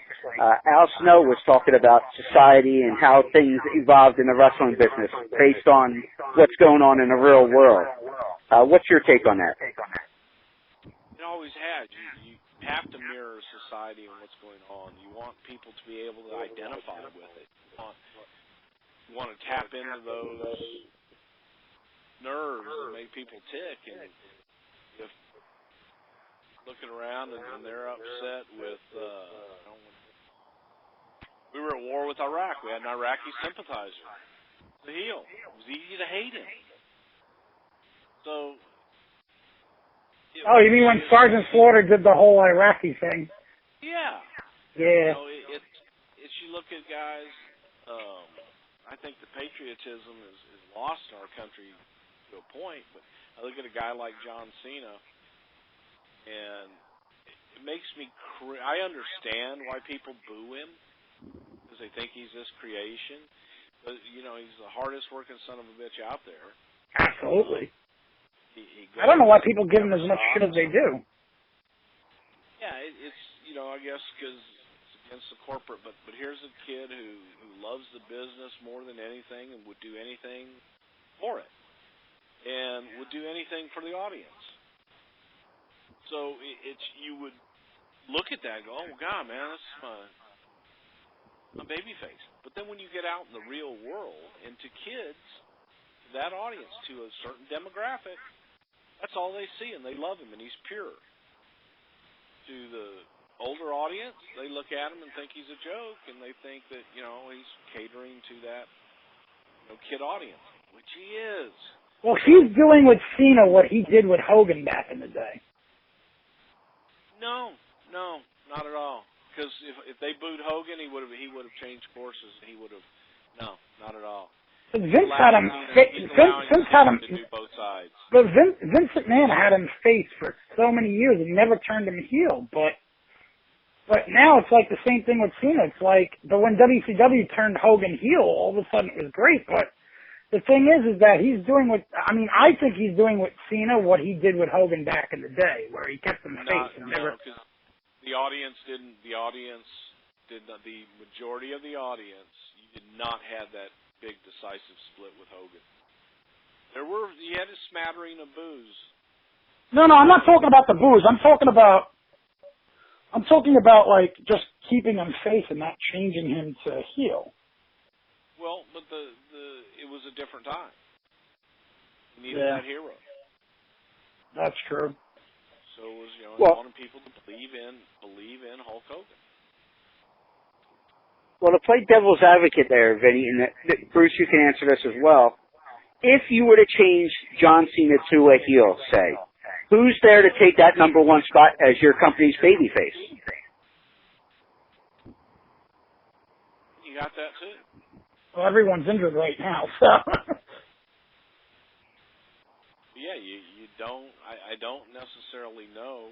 It's interesting. They did an interview right about the time with Roman Reigns and all this, and everybody turned on Roman Reigns at that Royal Rumble, I guess it was last year or whatever. And I got jumped on something. I said, wait a minute, guys. 3 months ago, everybody's screaming, we want something new, we want something new, we want something new. Everybody's screaming about how Roman Reigns is the guy. Roman Reigns is the guy. Then all of a sudden you get to Royal Rumble. Daniel Bryan, who had been out with an injury again, was not a part of this landscape 3 months before that when everybody's screaming, we want something new, we want something new, we want something new. So Daniel comes back from his second or third career-ending injury, and they had made the decision 3 months ago or whatever it was to, let's give him something new. Let's build someone new. So they go to build someone new.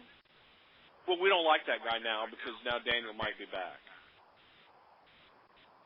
Well, that's bullshit. If you want something new, go with the new guy. Hey, nothing wrong with loving Daniel and keeping Daniel in the mix. But as a company, it's difficult to bank on someone that has had the type of injuries that Daniel's had. So you want to build around the future and give them something new. Exactly. Brock Lesnar's not going to work every week. And if he did, they'd be screaming, oh, God, we're sick of Brock Lesnar. The audience is very fickle, and you have to nurture that, and you have to manipulate it to a point that you get what you want out of it. So it's not. I felt so bad for Roman Reigns. He's out there busting his ass. He's the guy everybody's screaming for. They give it to him, and then they shit all over him. Oh, I'll tell you what. I was shocked at that myself, actually. Yeah, I was at the Royal Rumble last year when that happened, and I'm from the Philadelphia region, but holy shit, to feel that negativity live, unbelievable. I mean, honestly, I think it's a stupid move to make either Cena or Roman Reigns heel at this point, because it's like, right now, as much as he's getting booed, the merchandise for him is selling through the roof. Same thing with, Cena's, forget it. That's a given, but even Roman Reigns' merchandise is selling through the roof. So, So to change him heel, him or Dean Ambrose, to change them heel at this point would be dumb because next to John Cena, they're the biggest merchandise sellers there is. I mean, if they go heel, they're going to lose all that merch. But at the same time, you've invested in this talent, and the audience, at some point, it told you, "Hey, this is what we want," but then they change their mind, and it's a dumbass. But it's not as easy as I think everybody wants to make it look. And I mean, do you think it's smart? But do you think it's smart that they put it on? I mean, I think it was a great idea personally that they put the strap on Sheamus because he was holding the Money in the Bank briefcase for quite some time. So, do you think it was a smart move to put? Do you think it was smart to put the title on him after Reigns, went through that whole tournament thingy, or? Time will tell. Depending upon what they're using it for, and if it's to get someone else over, then maybe it's the right thing. But time will tell to see what they do with it. It's way too soon right now to say, oh, this is working or it isn't working. Yeah. And one bad rating night, was not something to go sell the farm over. But time will tell. I really don't. Well, what would Bruce Prichard do with him? Yeah, that's my question. That's a good question. With who? What would you do with Sheamus as we speak? With Sheamus? Yeah, as we sit right now. Oh, wow. I hadn't really thought about it. Off the top of my head, I would make him a sacrificial lamb and throw Brock in the mix and make me some Roman Reigns on the back end. But I could see Brock coming in and taking that title, making it mean something to Mania, have Reigns be that comeback kid and take it. But that's, I really haven't even thought about it. Maybe a lot of holes in that too. It depends on what you've got, and it's a business too. You have to remember, it's a business. I don't know what Brock's contract calls for. I don't know what any of these guys' contracts call for. So, in a perfect world, if I had everything my way, I had to make a decision right now, that would be one idea I'd throw out there. Because the audience believes in Brock, and he knows how to make people. Do you think that, I mean, me personally, back in the day, considering there was no internet or any of that stuff, I mean, I thought the products were better then because you didn't have the marks running the asylum. Forget the inmates running the asylum. It's the smart marks that are running the asylum now, which is, I don't know if that's, I mean, me personally, I thought the product was better many years ago than it is now, but. And it's a matter of taste. It's the day of the smart marks, they think they know everything. But, at the same time, your audience is the one that pays the bills. If they're not buying something, you need to be able to adapt and move and grow and do something different. Well, can you go with the old school philosophy of, say like what you guys were doing in the WWF back in the day? Know where you want to go, say at WrestleMania. We want to get here and build backwards, or can you not do that anymore? I think you could still do that, but you also have to be able to adapt with change. You have to be able to adapt with the country declaring war in the middle of your pay-per-view after you've already done things. You have to be able to adapt, and it's great to plan everything that far in advance. So much easier to book that way because you know where you're going. We had, going into WrestleMania, I remember WrestleMania 5, the Hogan Savage the tournament program. Oh, no, that was 4. No, that was Hogan Savage. Yeah, Hogan Savage. It was every single week, Hogan and Savage's story was completely laid out for every single week from Survivor Series to Mania. We knew exactly, and we didn't deviate a bit. That's the same thing with Warrior and Ravishing Rick Rude. They did the same thing with that, too. Everything was all laid out, you know? Yep, and it worked. But we didn't have any injuries. We didn't have any major catastrophe. That's because back then they knew how to work an actual match. Like, you know, back then the match itself told the story. You didn't necessarily need storylines. I mean, storylines are great either way, but I mean, back then, I remember back then, you know, there was such thing called psychology, and a match actually told a story. Like, back then, that's what it was about. Now, like, I remember they used to do headlocks, and people used to sell those headlocks like it was, like, the most devastating thing. Now, nobody sells anything. Nobody sells anything anymore. There's no ring psychology anymore. I mean, I think wrestling in general just is horrible now compared to what it was back then. But you know what? You go back and you watch some of those old matches, which I do, and some of it's boring because you get accustomed to what's put in front of you. I never thought it was boring, ever. I always thought it was great because it actually... I always thought it was great, too.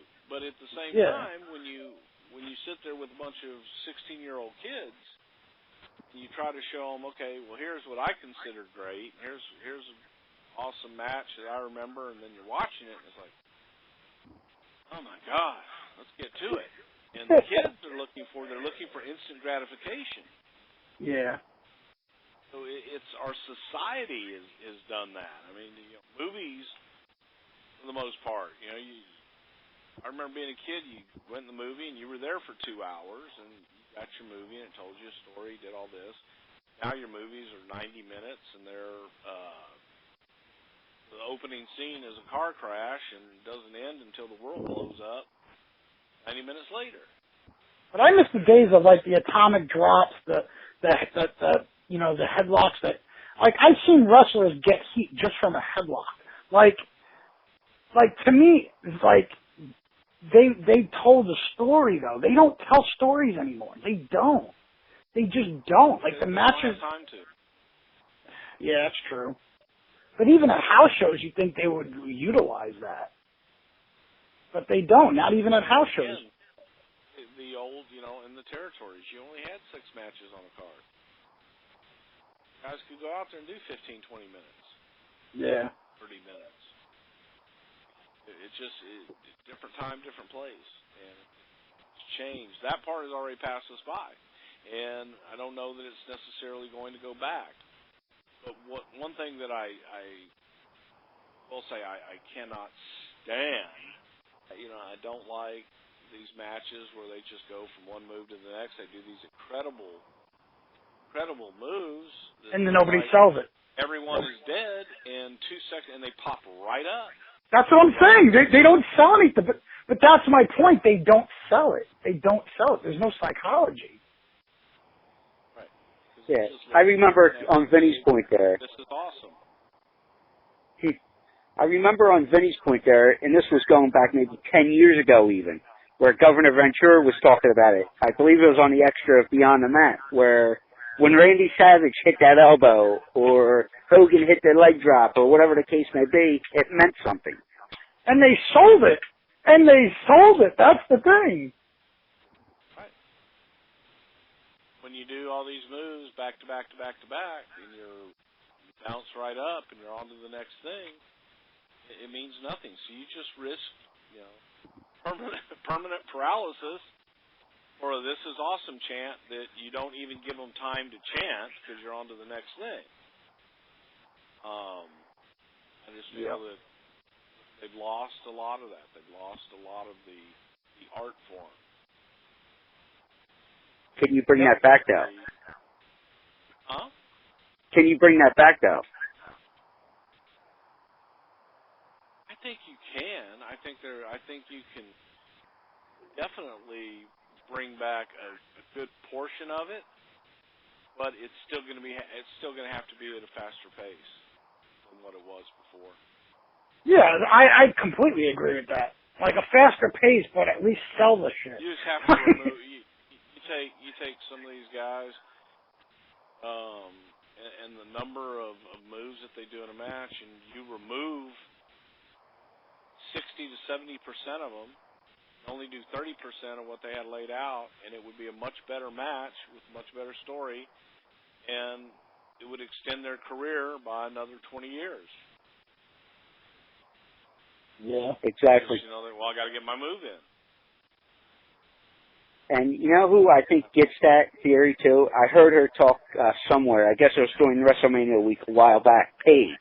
She was talking about, why do I need to give the fans everything I do? Let me give them a little bit, and next month I'll give them a little more at the pay-per-view, and so on and so forth. Got to have somewhere to go. Well, do you think that's because girls like her were a second-generation talent and understand that old-school philosophy? I think so. Yeah, probably so. It helps. Definitely helps. Because you're talking to someone who wants their career to last more than 5-10 years. I mean, Johnny Rod said it best to me years ago. Less is more. I mean, it is. You don't want to do you don't want to make it really short, but you don't want to make it super long either. Like these super long promos are ridiculous. I mean, I think a promo, you do need promos, but you don't need like a 20-minute promo to take up most of the TV time. I think that's ridiculous. Especially if it's not good, if it's not compelling. I mean, less is more according to what Johnny told me. And Johnny Rod back then when he taught me that, he made a lot of sense back then to me, But what's old will be new again. Yes. Well, my final question, at least, and I don't know what you got, Vinny, but Bruce, can talent today, do you think, say, hey, I'm not liking that, let's not go that long or not have these 100 moves and be willing to take the ass chewing? Up to the talent. That's whether or not they can back it up. You have talent that may have a really good feel for their character. If you're willing to take that chance, you're willing to take that risk of saying, I want to do this, I don't want to do that, and if they have enough trust in you to let you go out and do it, you got to make it count. And if it works, you're a hero. If it doesn't work, then, that's going to be probably a little while until they're going to trust you again. But, again, it's trial and error with everything. But I think everyone, for the most part, has that opportunity to speak up if they want to.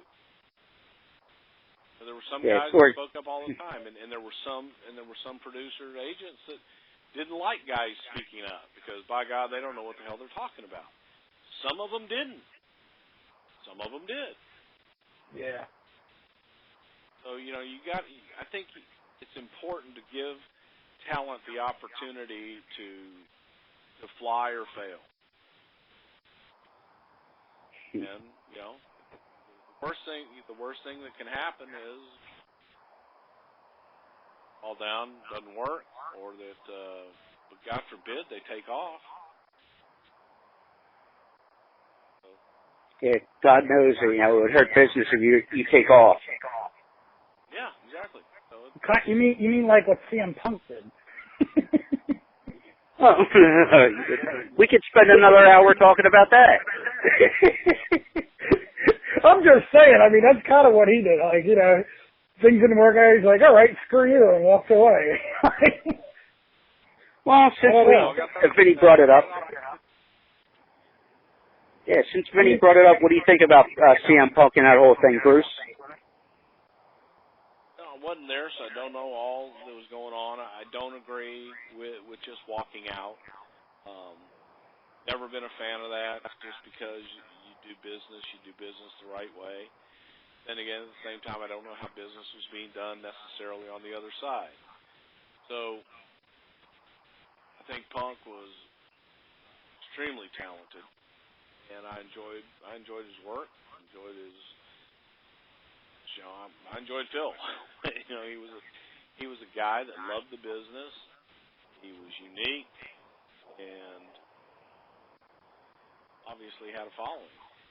But it's some of those. He did speak up, and he did do things his own way. They trusted him to do that because when he did do it his own way, a lot of times it worked. I'd venture to guess a lot of times it didn't work too. Sometimes. I think it just pissed a lot of people off because he was actually right on a lot of the stuff he said, and I mean, I for one actually thought. I mean, I think I never got to meet him, but I mean. The guy seems pretty chill and laid back as people just don't say the wrong thing to him. Like some people are just idiots and they just say random fucked up things about him. They don't even know the guy. It's like people give him all this shit, but a lot of the stuff he says he's right about. I mean, walking away, yeah, you're right. I don't think he should have did it in that precise way, but his points weren't getting across, and I think that's what. He kind of gave subtle warnings that he was going to walk out if things didn't change. So it's not like he just walked out. Like, he kind of gave subtle hints that he was going to if things didn't change. I don't know if he did or didn't. I wasn't there. But still, at the same time, you work out things and you come to a logical conclusion. And, I'm sure they can be very difficult to work with at times. But they're taken care of. They're looking at business from a business point of view, and no different than Bret Hart wanting to take his title and not lose the title before he goes to WCW. That was an unreasonable request. So I don't know what the dealings were on both sides of the Punk issue. Well, according to Bret back then, he said he didn't have a problem losing. He just didn't want to lose it to Shawn Michaels, is what he said back then. Okay, but you know what? That was what was best for business. That's what exactly. needed to be done for the business at that time. And it's not Bret's decision. Yeah, it's true. Who he wins the title from and who he loses it to. It's no one's decision. He didn't win the title. Yeah, it's given to you in a storyline. It's a prop. Exactly. It's not mixed martial arts or boxing where you actually earn it, So, it's not his decision. So, no, there's no point in that, well, I don't want to lose it to him. I'll lose it to that guy over there. No. You'll lose it to Harvey Whippleman if that's who the company would like for you to lose it to. Because that's what we want for business right now. Exactly. That's my thing going back. I don't know what the negotiations were with Punk. I don't know what it was, but I'm just a stickler for do it the right way, do it up front, and do what's best. It's not going to be if you want to leave.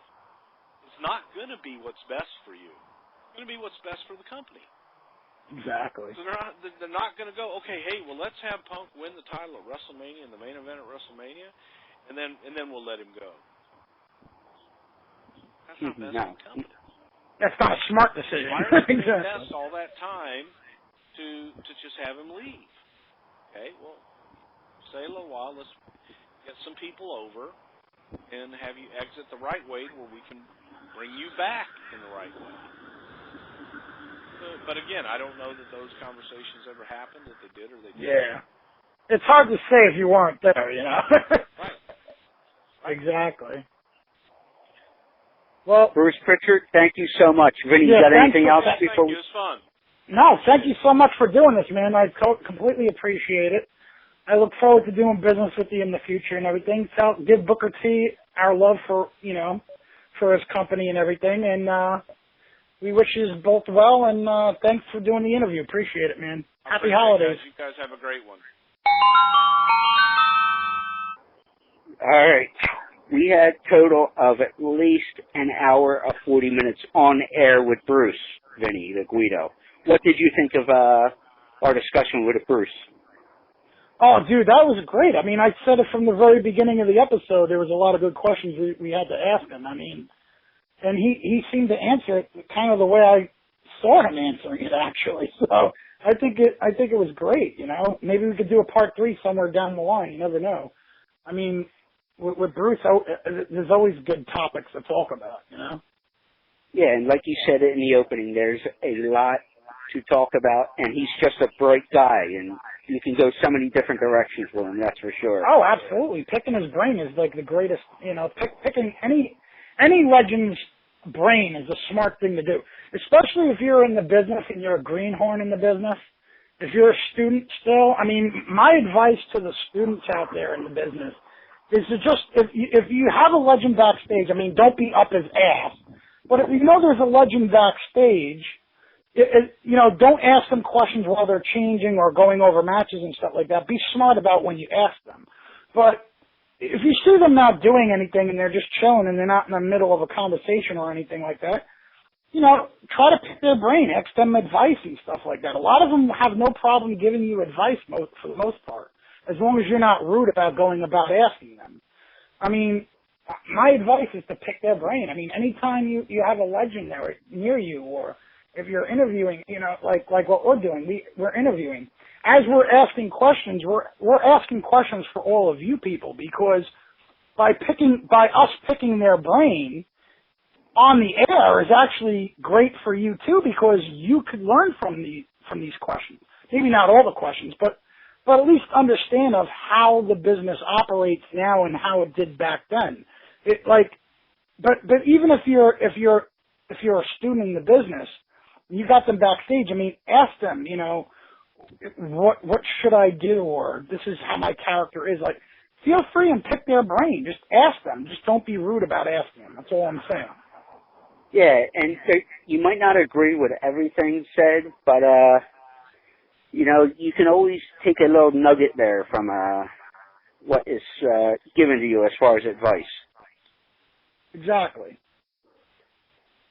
Well, I do have to say before we wrap this up, my favorite part of speaking with Bruce actually was having to do with you. And it was early on when we talked about Owen Hart. That was fun. With the whole story with Stu and all that fun stuff. Owen Hart ribs. You know, before we go, I got to tell you a story that I actually overheard. Speaking of Andre, we were talking about Andre the Giant, and I forgot to bring it up then when we had Bruce on one, because I'm pretty sure he would have had a chuckle with us. But I remember Brutus Beefcake and Brutus told me this, you know, this road story of how he was on the plane with Andre the Giant, and you know how big Andre the Giant was. I mean, he was a big guy. Well, he had to go to the bathroom. And you know how, if you've ever been on a plane, you know how small those bathrooms are. Exactly. Then you picture Andre. I could see the scene. Well, Andre had to go to the bathroom on the plane. And there was no way he was fitting in the bathroom. And you'll never guess what he had to do. It wasn't number one, I'll tell you that. I have an idea where this is going, but go ahead. Yes. So Andre had to take a shit, okay? Pardon my French. Andre the Giant had to take a shit on the plane. He couldn't sit in the bathroom, and, you know, his stomach was killing him. Like, he really had to take care of business. Yeah, exactly. He really had to go. And basically, you know, the plane, you know, they got to accommodate him somehow. So what they did was they gave him a garbage bag. And they cleared out the back of the, you know, they gave him his privacy. They cleared out the back of the plane or whatever. They let him do his business in the kitchen area of the plane. And, yeah, pretty much he stunk up the entire plane because everybody smelt it. And there was a lot of people vomiting in the bags and everything. Oh, it's like the whole plane. The whole plane. Yeah, and a couple people would hold up their sheet to kind of give them some privacy. And So if you people see Bruce the Bowler Beefcake at a wrestling show, you might want to ask him about the Andre the Giant story on the plane. Just throwing that out there for a good laugh.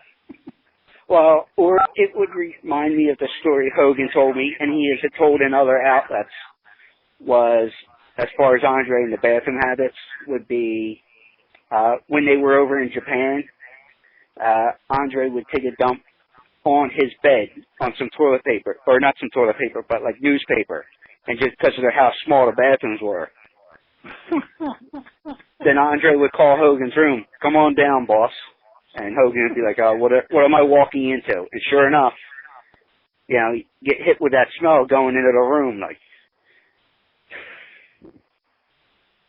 oh, hell. We could do 6 hours just on Andre's stories, that's for sure. Oh, yeah. But that was one of my all-time favorites is when Brutus told me that one. I was in tears laughing. I was like, that's great. Oh, he yeah. said it was so funny, but even he wanted to vomit at one point. He was like, you could really smell it, too. It was really bad. Yeah, I don't think you can, you'll see another Andre, that's for sure, because he was one of a kind. Oh, absolutely. But, yeah, he was such a nice guy, too. I mean, I met him a long time ago at Primetime Wrestling, back when they were filming it in Connecticut. And Nice. He was just a humble and nice guy. Like, he was really nice, Andre. Like, well, yeah, that's for sure. On that thank note, God I got commercial break in. Well, are we closing? We're closing out the show now, aren't we? Yeah, so let's, you know, on that note, and like I said, we can go 6, 10, 15 hours on Andre stories, I'm sure, if we call the right people. Everybody, thank you so much for listening to Crazy Train Radio. Remember to listen to Crazy Train Radio all the time because there's always great stories on here. Cray, thank you for having me guest co-host. It was a pleasure having, you know, being a part of this. I completely appreciate it. And thank you for asking me to come on. And everybody, remember, other people's misfortune is my entertainment. Good night, everybody! Fuck, now I gotta give you an extra $40 on your pay, damn it.